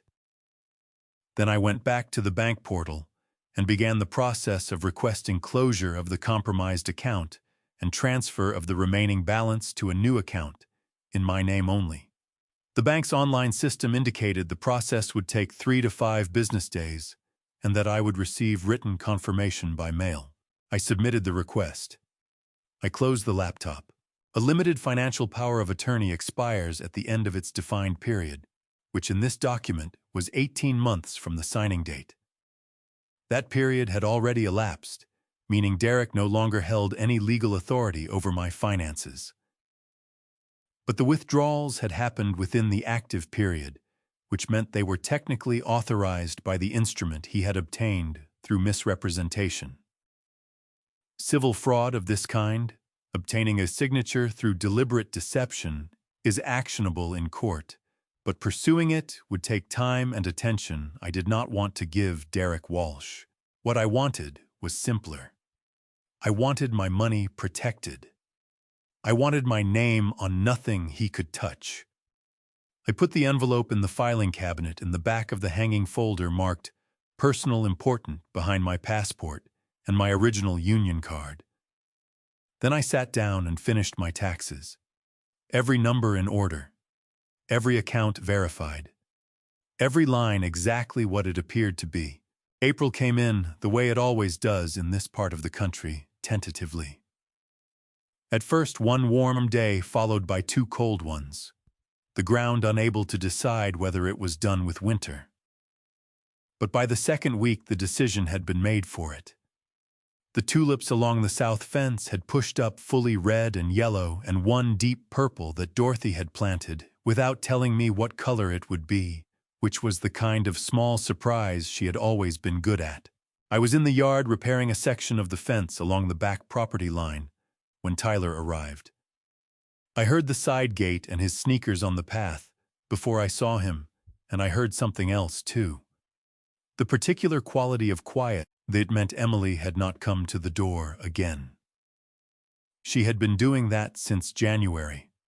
I had stopped expecting otherwise. Tyler came around the corner of the house and stopped when he saw the tulips. His mouth opened. He walked toward them the way he had walked toward the go-kart at his birthday, slowly, like something he needed to approach carefully to make sure it was real. He crouched down in front of the purple one and looked at it for a long moment without touching it. "Grandma Dorothy's?" he asked. "Every one of them," I said. He stood up and came to help me with the fence, which mostly meant handing me tools when I asked for them and asking questions about everything else. How did I know which board was rotten? Why did wood rot at the bottom and not the top? What happened to the wood after it rotted? Did it just become dirt? I answered every question as directly as I could, because in my experience, children ask the questions they actually want answered and deserve the same in return. We worked through the morning. I replaced 2 boards and reset a fence post that had shifted over the winter.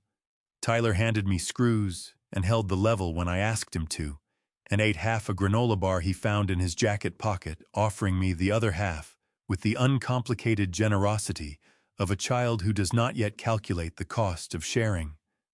I took it. It was peanut butter. It was good. We were sitting on the back steps, taking a break. Tyler with a glass of water, and me with my coffee. Coffee when he looked out at the yard, with the expression he sometimes wore when something was working itself out behind his eyes. "Grandpa," he said, "can I ask you something?" "Always," I said. He was quiet for a moment, turning his water glass in both hands. "How come you and Daddy don't talk anymore?" I set my coffee cup down on the step beside me. "We've had some disagreements," I said carefully. "Grown-up stuff. It happens sometimes." Tyler nodded slowly, processing this. Then he said, still looking at the yard, "Daddy told Uncle Pete that you were useless now that you retired, that you didn't have anything useful left to give." He turned and looked at me with his grandmother's eyes, clear and direct, and entirely without cruelty. "But that doesn't make sense to me. You fixed the fence. You made my go-kart. You know how electricity works." He pulled his eyebrows together in the concentrated frown of a child confronting a logical inconsistency. "How can somebody be useless if they know how to do all that stuff?" The April air moved through the yard. Somewhere in the neighbor's oak tree, a bird I couldn't see was working very hard on something. I looked at my grandson sitting beside me on the back steps with his water glass and his dirty sneakers and his complete unself-conscious honesty, and I felt the full weight of what he had just handed me land in my chest, without warning. Not the anger. I had made my peace with the anger weeks ago.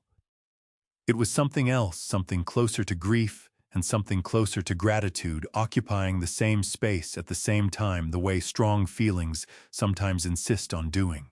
I picked up the fence board I had replaced the rotten one and turned it in my hands. "Tyler,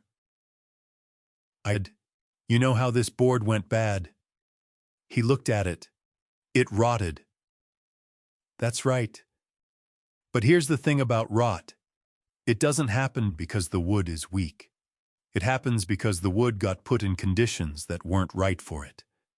Too much moisture, not enough air, nobody checking on it." I set the board down. "The wood was never the problem. The conditions were. Tyler looked at the board for a long moment. Then he looked at me.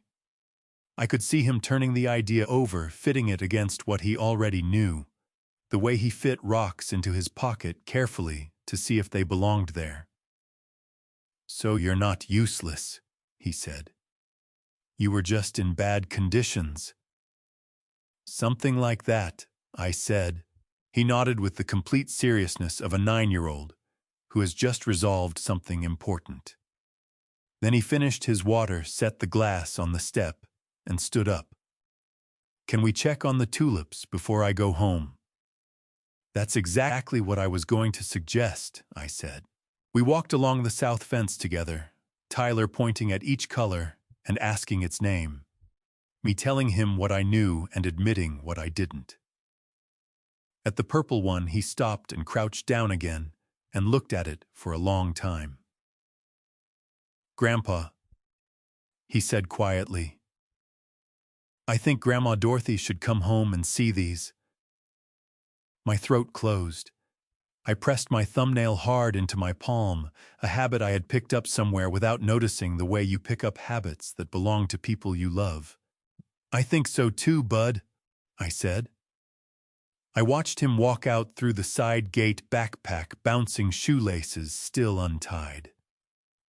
Then I stood alone in the April yard beside Dorothy's tulips, and I took the small notebook from my coat pocket and opened it to the current page and wrote the date.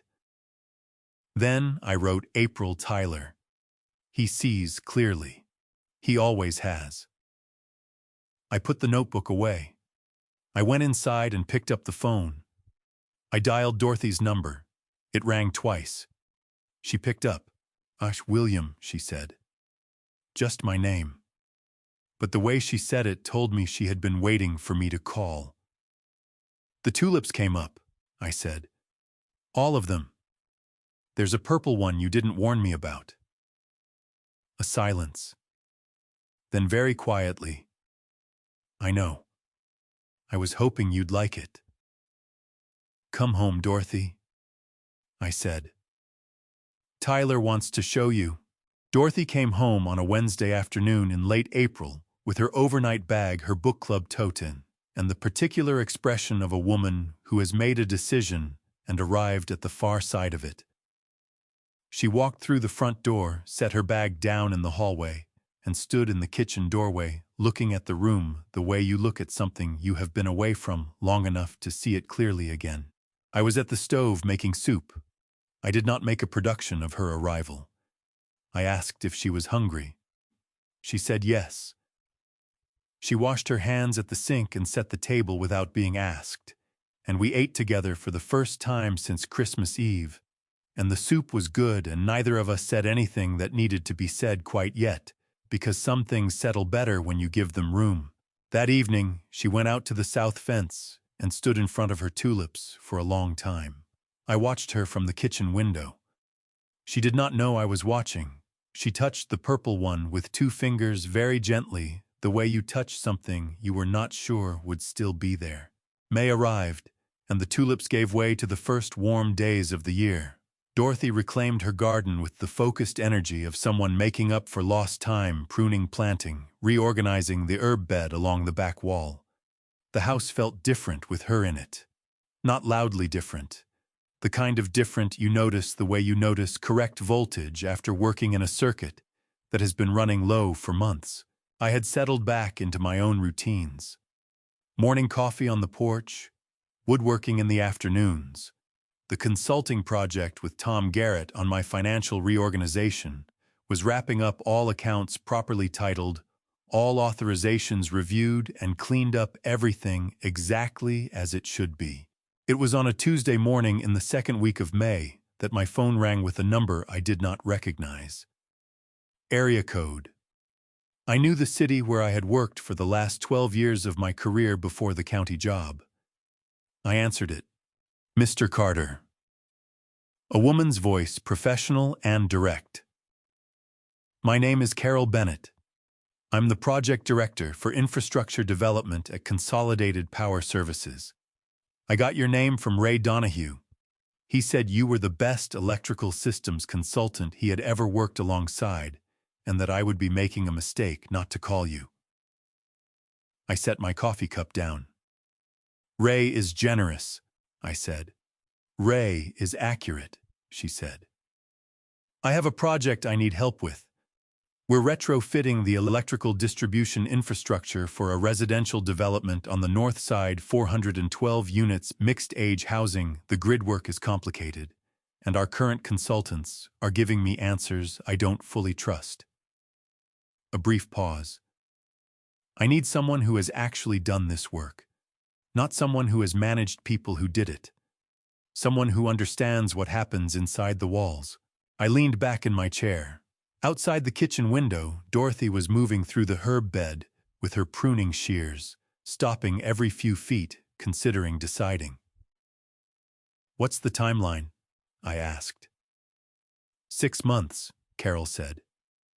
Starting June 1st, if you're available. I can send you the project specifications today, so you have a full picture before we talk terms. Send them, I said. I'll read them tonight. We arranged to meet at her office the following Thursday. She thanked me and ended the call with the efficiency of a person who respected other people's time, which I appreciated immediately. I sat at the kitchen table for a moment. Then I got up, went to the back door and called to Dorothy. She looked up from the herb bed, shielding her eyes against the May morning sun. I have a meeting Thursday, I said. Someone wants to hire me as a consultant on a power grid project. Dorothy lowered her pruning shears. Hire you, she repeated. Not a question. Something more like a reckoning. 6 months, I said. Carol Bennett, project director at Consolidated Power. Dorothy looked at me for a moment, with an expression I had not seen in some time. Pride, plainly and without qualification, the kind that does not need to announce itself. She turned back to her herbs. Tell her yes, she said. I called Ray that afternoon. He answered before the second ring. She called, I said. I know, he said. She called me after to say she'd spoken with you. Bill, she's serious. This is a real project. Real money. She's sending specs today, I said. The contract would be 6 months independent consulting. I'd file it as self-employment income, pay the quarterly estimated taxes the same way I handled union work. I paused. The number she mentioned was $85,000. Ray was quiet for exactly 2 seconds. 85,000, he said slowly. For the useless old electrician, I said. He laughed. It came out full and unrestrained, the laugh of a man genuinely delighted, and I found myself laughing with him, which was something I had not really done since before Christmas. It felt like a door opening in a room that had been shut a long time. Don't tell anyone the number, I said when we had both settled. Bill Haram. Ray said, I already told Maggie. Ray. She wanted to know. She specifically asked. A pause. She said, and I am quoting directly, that Frank Walsh could take his pocket square and his Scottsdale condo and consider what it means that a retired electrician just out-earned his entire retirement savings in 6 months. I pressed my hand flat against the kitchen table and looked at the ceiling. Tell Maggie thank you, I said. She also made a pie, Ray said. She says you're coming for dinner Friday. I looked out the window at Dorothy moving through the garden, unhurried, purposeful, exactly where she was supposed to be. Tell her we'll both be there, I said. The conversation Dorothy and I needed to have waited until the first Saturday of June, which was right. Some conversations cannot be rushed into. They need the right conditions, enough time passed, enough quiet in the house, enough of the ordinary restored, before you can sit down with the extraordinary and give it the attention it deserves. She brought it up herself. We were on the back porch after dinner the June evening, warm and unhurried, the garden, doing what gardens do in early summer, filling in, settling, becoming more fully itself. I had my coffee. The sun was going down somewhere behind the neighbor's oak tree, and the light across the yard was the particular gold of early June that I had always thought was the best light of the year. "I need to say something," Dorothy said. "All right," I said. She looked at her glass. "I should have come home with you that night, Christmas Eve, when you asked me." Her voice was steady, but it cost her something to keep it that way. I could hear the effort in it, the deliberate control of a woman who had been thinking about this for 6 months and had decided she was going to say it completely. I chose the path of least resistance. I told myself I was keeping the peace, but I wasn't keeping anything. I was just not choosing. And not choosing was its own choice, and it was the wrong one. I listened. I did not interrupt. "I watched Derek say those things to you, and I sat there." Her jaw tightened. "I have spent 43 years watching you show up for this family. Every single time. And the one time you needed me to show up for you, I looked at my coffee cup." She pressed her lips together hard for a moment. "I am sorry, William. I am genuinely, completely sorry." The gold light moved across the garden. Dorothy's herb bed along the back wall was full and green and smelling of rosemary and thyme. "I know you are," I said. "Is that enough?" she asked. I thought about it honestly, the way she deserved. "It's a start," I said, "and a good one." She exhaled long and slow, the breath of someone who has been holding something heavy and has finally set it down. She reached over and put her hand on top of mine on the armrest. I turned my hand over and held hers. We sat like that for a while. The oak tree went dark. The fireflies started up in the far corner of the yard, small and intermittent, the way they always started before they found their rhythm. "Emily called me this morning," Dorothy said. I waited. "Oh, she said Derek wants to come and talk to you. That things have been very difficult financially, and that he was hoping—" She paused, choosing the next words carefully, "that a conversation might help clear the air." I drank my coffee. "Set the cup down, Dorothy, hon," I said. "I love you. I will take care of you for the rest of my life, and I will do it gladly, because that is what I signed up for 43 years ago, and I meant every word of it." I looked at her directly. "But I will not give Derek Walsh another dollar. I will not cover another bill, co-sign another document, or authorize another arrangement that puts my name behind his decisions. That is not going to change regardless of what he says when he comes here." Dorothy looked at me for a long moment. Her eyes were bright, but her chin was level, and her hand stayed in mine without pulling back. "I know," she said quietly. "I'm not asking you to. I just needed you to know it was coming." "I appreciate that," I said. "And Emily is trying," Dorothy said. "I want you to know that. She and Derek fight constantly now. She told me last week that she wished she had stood up at that dinner. She was crying when she said it." Dorothy's grip on my hand tightened slightly. "She's not the same person she was in December, William." "Good," I said. And I meant it without bitterness, good the way you mean it when a bone that was broken starts healing correctly. It is not pleasant, but it is exactly what should happen. "Will you see her?" Dorothy asked. "Emily is my daughter," I said.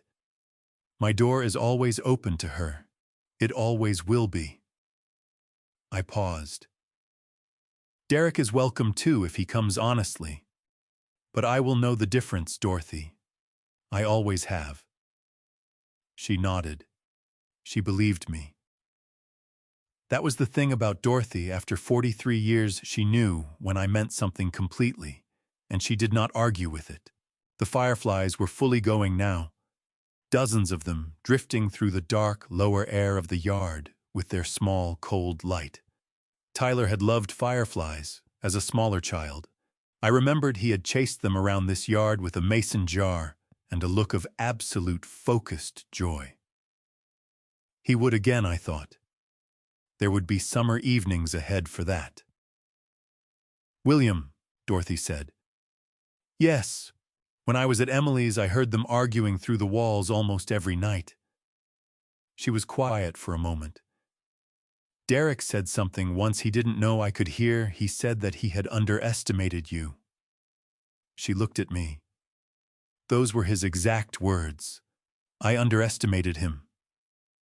I looked out at the fireflies moving through the garden my wife had planted and tended and come back to. "He wasn't wrong," I said. Dorothy made a sound that was almost a laugh, and not quite which was its own kind of answer.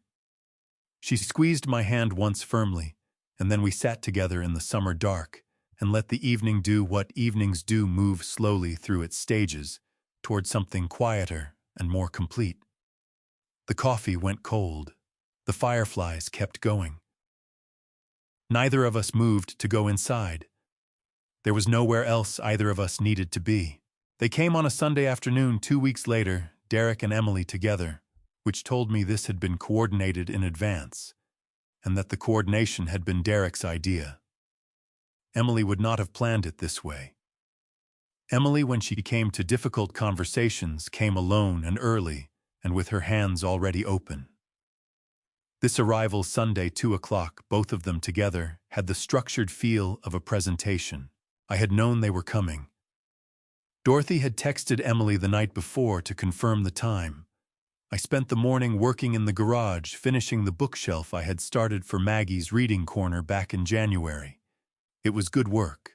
Solid oak, clean joinery, the kind of piece that would outlast everyone in the room.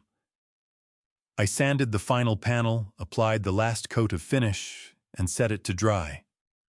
Then I washed my hands, changed my shirt, and went inside to make coffee. Derek knocked at exactly 2 o'clock.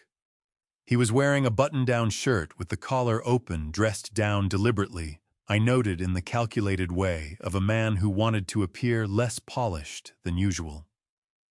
He was carrying a small bundle of flowers wrapped in paper from the grocery store. Emily stood half a step behind him. She was wearing a light jacket despite the June warmth, her arms crossed loosely at her waist, her eyes finding mine immediately, and holding them with an expression that was not Derek's expression, at all raw and direct and genuinely ashamed. Dorothy let them in. I was standing in the kitchen doorway. "Dad." Derek extended the flowers toward me. "Thank you for seeing us." I took the flowers. I set them on the counter without finding a vase. "Sit down," I said. We arranged ourselves in the living room, Derek and Emily on the couch. Dorothy in the armchair near the window, me in the chair across from the coffee table. Derek sat forward with his elbows on his knees, which was a posture I recognized from watching him in business settings. Open body language practiced humility, the physical vocabulary of a man conducting a negotiation he intended to win. He began with Christmas Eve. He said he had been out of line. He said the things he had said were disrespectful, and that he had spent months thinking about how wrong he had been. He said it with the right pauses in the right places and the right amount of eye contact. And if I had not known Derek Walsh for 11 years, I might have believed that the remorse was the point of the visit rather than the setup. I let him finish. Emily spoke next. Hers was different. Her voice cracked on the second sentence, and she pressed her hand hard against her collarbone, the way she had done since childhood, when she was trying not to cry in front of people. She said she had failed me at that dinner, and that she had known it even while it was happening, and had done nothing anyway. She said she was sorry in a way that did not sound like a strategy. I believed Emily completely. I looked at Derek. I appreciate you coming, I said. Both of you. I set my coffee cup down on the table. Emily, I hear you. I want you to know that.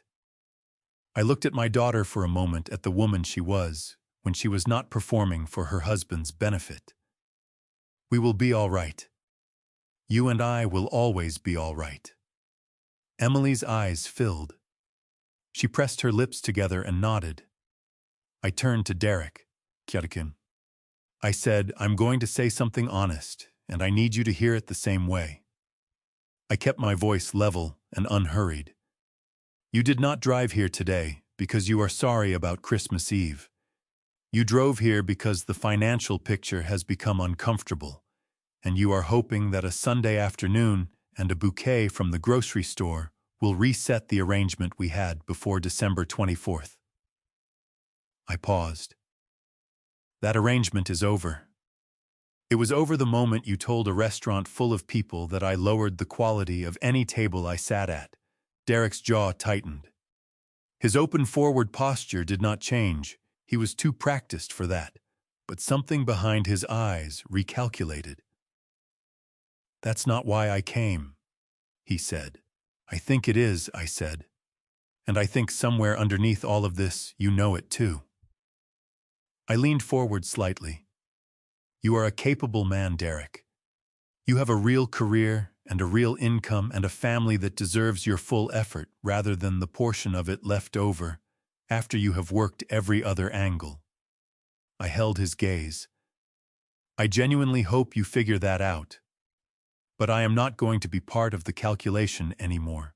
The living room was quiet for a moment. Outside the window, Dorothy's garden sat in the full June afternoon light, unhurried and indifferent to everything happening inside the house. Derek stood up. He straightened his shirt. He looked at me with an expression that had given up pretending to be something it was not, which I thought was the most honest he had been in 11 years. Fine, he said. We will figure it out ourselves. But I know you will, I said. You are more capable than you have ever allowed yourself to prove. Emily stood. She crossed the room and put her arms around me before I could stand, her face pressed against my shoulder, the way she had pressed it there at 8 years old and 18 and 28, every version of her occupying the same gesture. I held her for a moment. I love you, Dad, she said into my shoulder. I love you too, I said. Come see your mother's garden before you go. The herbs are extraordinary this year. Derek waited by the door while Emily walked with Dorothy through the garden. I watched them from the kitchen window, Dorothy pointing at things. Emily leaning in to look, both of them moving slowly through the green afternoon rose. Derek did not join them. He stood at the door with his grocery store flowers still on my counter and his hands in his pockets, looking at something I could not see. I poured him a cup of coffee and left it on the counter beside him without comment. He picked it up. He drank it. It was the quietest thing Derek Walsh had ever done in my presence, and it was, I thought, a beginning of something small and uncertain, and not yet earned, but present. The way a new circuit is present before it is tested. The potential was there. What happened next was up to him. The idea of selling the house had been in the back of my mind since April, and I want to be clear about that. It did not come from Derek's visit in June or from anything that happened at a restaurant on Christmas Eve. It came from walking through the rooms of a 4-bedroom house with 2 people living in it and noticing the way an electrician notices an oversized panel in a small building, that the capacity no longer matched the load. Dorothy and I had moved into this house 31 years ago when Emily was 7 and the neighborhood was newer and we needed the space. We had needed it. 4 bedrooms made sense when one was a child's room and one was a guest room that actually had guests, and one was my study and one was ours. 31 years later, Emily was 38 and the guest room had not seen a guest in 4 years, and I was spending more time in the garage than in the study. And Dorothy had mentioned twice quietly that she would not mind a smaller yard now that her knees had started giving her opinions about kneeling. I brought it up on a Saturday morning in July at the kitchen table over coffee. I've been thinking about selling, I said. Dorothy looked up from her book. She held my gaze for a moment, reading what was behind it, the way she had always been able to read me. Then she looked around the kitchen, slowly at the window over the sink, the corner where Emily's height marks were penciled on the doorframe, the ceiling light I had rewired the summer of 1998. And she looked back at me. "Where would we go?" she asked. "There's a development going up on the north side," I said. "The one Carol's project is working on. Mixed-age housing, smaller units, private patios, garden space included. I walked through a model unit last week." I wrapped both hands around my cup. It felt right, Dorothy. It felt like the right size for the life we actually have now. She was quiet for a moment. Then she said, "Will it have room for my herbs?" "Private patio," I said. "Full sun on the south side." She picked up her book again. "Call the realtor Monday," she said. "The house sold in 5 days." Our realtor, a straightforward woman named Linda Marsh, who had been selling homes in this county for 22 years, told us the market was moving fast, and that the price we set was fair, and that she had 3 interested buyers before the sign went up on a Tuesday. By Sunday, we had a contract. The buyers were a young couple, early 30s, with a daughter who was 4 years old, and a look about them of people at the beginning of something. I shook the husband's hand in the driveway on the day we signed, and thought about being 37 years old in this same driveway, with a 7-year-old Emily on my shoulders, and a life that stretched ahead in every direction without a visible end. Good luck, I thought. Take care of it. We spent August packing. Dorothy was systematic and unsentimental about it, in the way she was systematic and unsentimental about most practical things which I had always admired. She kept what mattered and released what didn't, and trusted herself to know the difference. I did the same. By the end of the month, the rooms were mostly boxes, and the house had begun to look like what it was becoming, someone else's. Emily came on a Saturday in September to help. She came alone, which I appreciated. She worked alongside Dorothy in the kitchen, wrapping dishes, and I could hear them talking through the wall while I disassembled the bookshelf in the study. Dorothy's voice low and steady, Emily's lighter, sometimes laughing at something. I did not go in. Some things between mothers and daughters need to happen without the witness of fathers. At one point, Emily appeared in the study doorway with a cup of coffee for me. She leaned against the frame and looked at the empty shelves. "Derek thinks you're doing this because of him," she said. "Derek thinks most things are because of him," I said. Emily pressed her lips together, suppressing a smile she had not quite decided to allow. "Are you, though, even a little—" I set the cup down and looked at my daughter honestly. "No," I said. "Your mother wants a smaller yard. I want a garage. I don't have to heat in January. The house has done its job. It's time." Emily nodded. She looked at the empty shelves for a moment longer. "I used to do homework in here," she said. "You'd be at the desk and I'd be on the floor, and you'd help me with math without making me feel stupid about not understanding it." "You were never stupid," I said. "You just needed things explained differently." She looked at me with the clear eyes she had when she was not performing for anyone. "I know, Dad," she said quietly. "I know that now." Moving day came in early October, cool and bright, the kind of fall morning that felt purposeful. The movers were efficient and professional, and by noon the truck was loaded. Dorothy stood in the empty living room for a few minutes by herself. I gave her the time. When she came out, her eyes were dry and her chin was level, and she had her keys in her hand. We locked the front door for the last time. I dropped the key into the lockbox Linda Marsh had attached to the handle. We walked to the car together. Derek's truck was parked across the street. I had not called to tell him the moving date. He had found out through Emily, I assumed, or through Dorothy, or through the simple visibility of a moving truck on a residential street. He was standing beside his truck with his hands in his jacket pockets, watching. I opened Dorothy's car door for her. She got in. I walked around to the driver's side. Derek raised one hand from his pocket. Not a wave exactly. Something smaller and less certain than a wave. I looked at him across the roof of the car. He looked older than he had at Christmas. Tiredness had found a permanent address in the corners of his eyes, and he was wearing it the way men wear things that have stopped being temporary. I gave him a single nod. Not forgiveness, not an invitation. An acknowledgement that he was standing there, and that I had seen him. The condo had a small balcony on the south side that caught the morning sun from 7 until about 11, depending on the season. In October, when we moved in, the light lasted until 9:30 and smelled like fallen leaves and the particular cold clarity of early autumn. By December, it was shorter and lower, and came in at an angle that hit the terracotta pots along the railing and made them glow like something warmer than clay. Dorothy had planted herbs in those pots within the first week.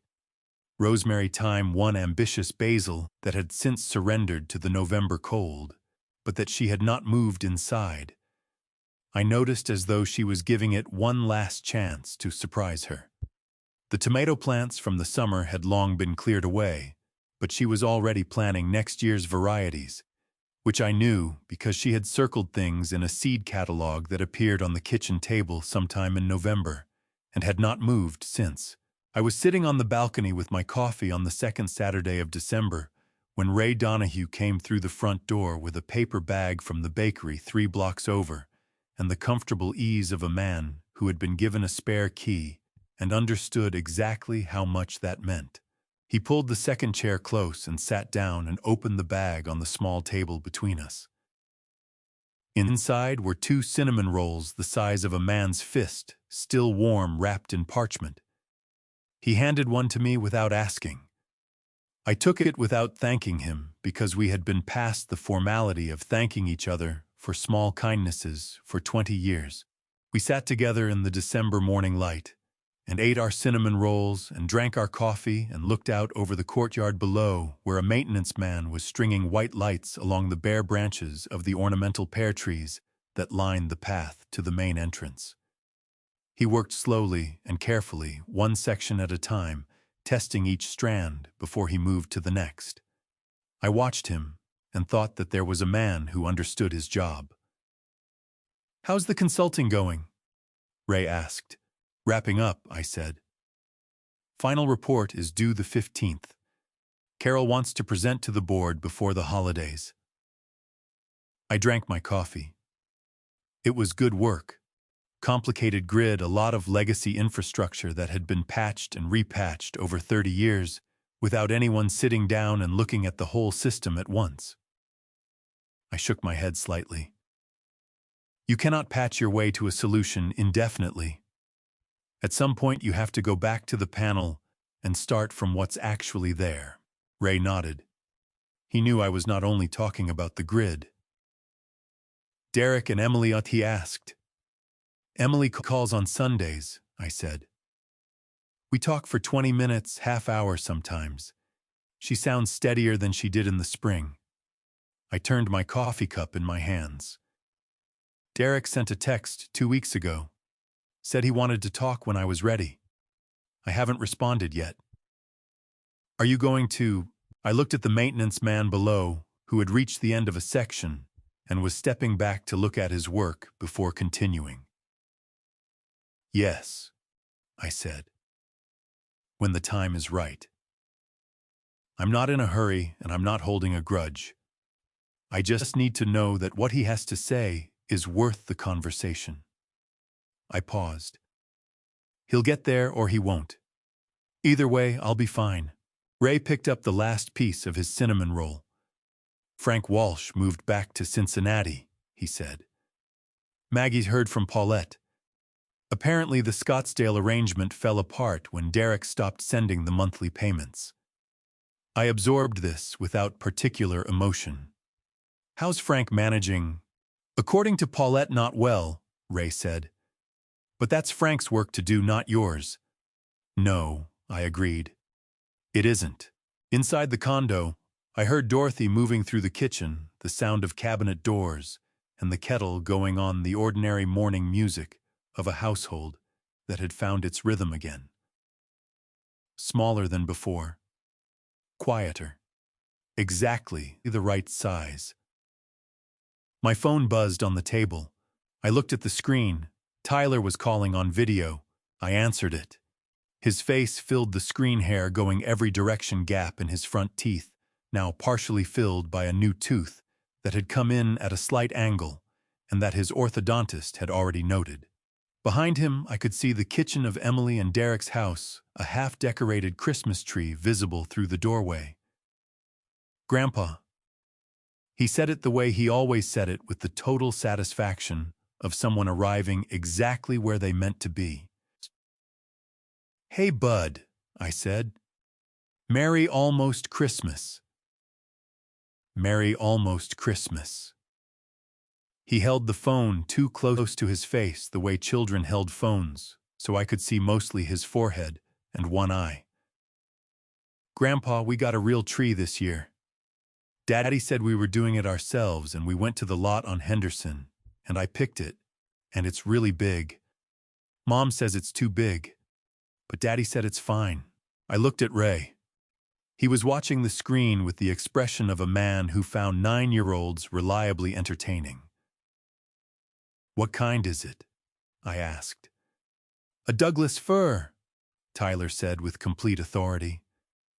"The man at the lot told me. They smell really good. Do you and Grandma Dorothy have a tree?" "A small one," I said. "On the balcony table. Your grandmother put lights on it last week." "Can I see it?" I turned the phone and showed him the small, potted tree Dorothy had found at the garden center in November, strung with white lights that she turned on every evening when the December dark came early. Tyler made a sound of genuine appreciation. "I like it," he said. "It's cozy." "That's exactly what it is," I said. He pulled the phone back close to his face. "Grandpa, are you and Grandma Dorothy coming for Christmas Eve?" I had not decided this yet. I looked at Ray, who made a face that communicated very clearly that this was not a decision he was going to help me make. I looked back at Tyler's one visible eye, which was watching me with the particular patience of a child who is asked an important question and is prepared to wait as long as necessary for an honest answer. "We'll see, Bud," I said. "Your grandmother and I are talking about it." "Daddy said he hopes you come," Tyler said. Then, with the conversational pivot of a 9-year-old who has delivered his message and moved on. "Grandpa, did you know a Douglas fir can live for 1,000 years if nobody cuts it down?" "I did not know that," I said. "The man at the lot told me that too." A pause. "I feel a little bad about cutting it down now." "You gave it a good purpose," I said. "It's going to make your family's Christmas. That's not a bad way to go." Tyler considered this with the seriousness it deserved. "Okay," he said, satisfied. "I have to go help Mom with the ornaments. Bye, Grandpa. Bye, Grandpa's friend." "That's Ray," I said. "Bye, Ray," Tyler said, and the screen went dark. Ray reached over and picked up his coffee cup. "He's something," he said. "Yes," I said. "He is." We sat for a while longer. The maintenance man below had finished the pear trees and was standing back looking at his work, 2 rows of bare branches threaded with white light running the length of the courtyard path. He plugged them in to test them. Every strand came on. He nodded once to himself and began coiling his extension cord. I looked at the small tree on the balcony table with Dorothy's white lights, and at the terracotta pots with their herbs, and at the courtyard below coming slowly to life in the December morning. And I thought about a restaurant on Christmas Eve a year ago, and a navy coat, and a man who had been told he lowered the quality of any table he sat at. I thought about 40 years of work inside other people's walls, about Tyler's hand in mine beside the tulip bed, about Dorothy's face in the June firefly dark, about Ray's laugh when I told him the number $85,000 full and unrestrained, the laugh of a man genuinely delighted for his friend. Dorothy appeared in the balcony doorway with her tea.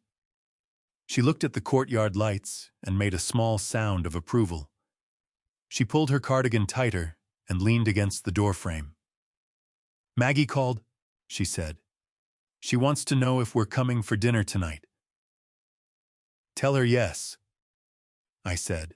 Dorothy looked at me for a moment. The long, clear look of a woman who has known a man for 43 years and still finds things worth looking at. Then she went back inside to call Maggie and Ray, and I sat in the December light with our coffee, and below us the white lights came on along the courtyard path, one strand at a time, steady and unhurried, and exactly where they were supposed to be. I was 68 years old. I had a balcony in the morning sun, a wife who circled things in seed catalogs, a best friend who brought cinnamon rolls without being asked, and a grandson who felt bad about Christmas trees. I had held the line. I had done it quietly and without apology, and without losing myself in the process. That I had decided somewhere between December last year and December this year was what self-respect actually looked like. Not loud, not dramatic, just steady, just true. Just the lights coming on every single time because someone who knew what they were doing had done the work right. Looking back, I was not a perfect father or a perfect husband. I stayed quiet too long. I wrote checks when I should have drawn boundaries. I confused generosity with self-erasure, and I let it go on for years before I finally understood the difference. If this family story sounds familiar, if you have ever sat at a table where your presence was tolerated but your dignity was not, I want you to know something. You are allowed to leave. You are allowed to stop funding people who treat your love like a line item they can spend without gratitude.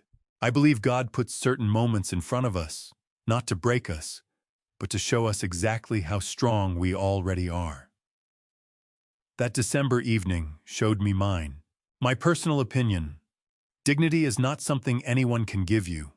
It is something you choose to protect every single day. These grandpa stories do not always end with perfect reconciliation.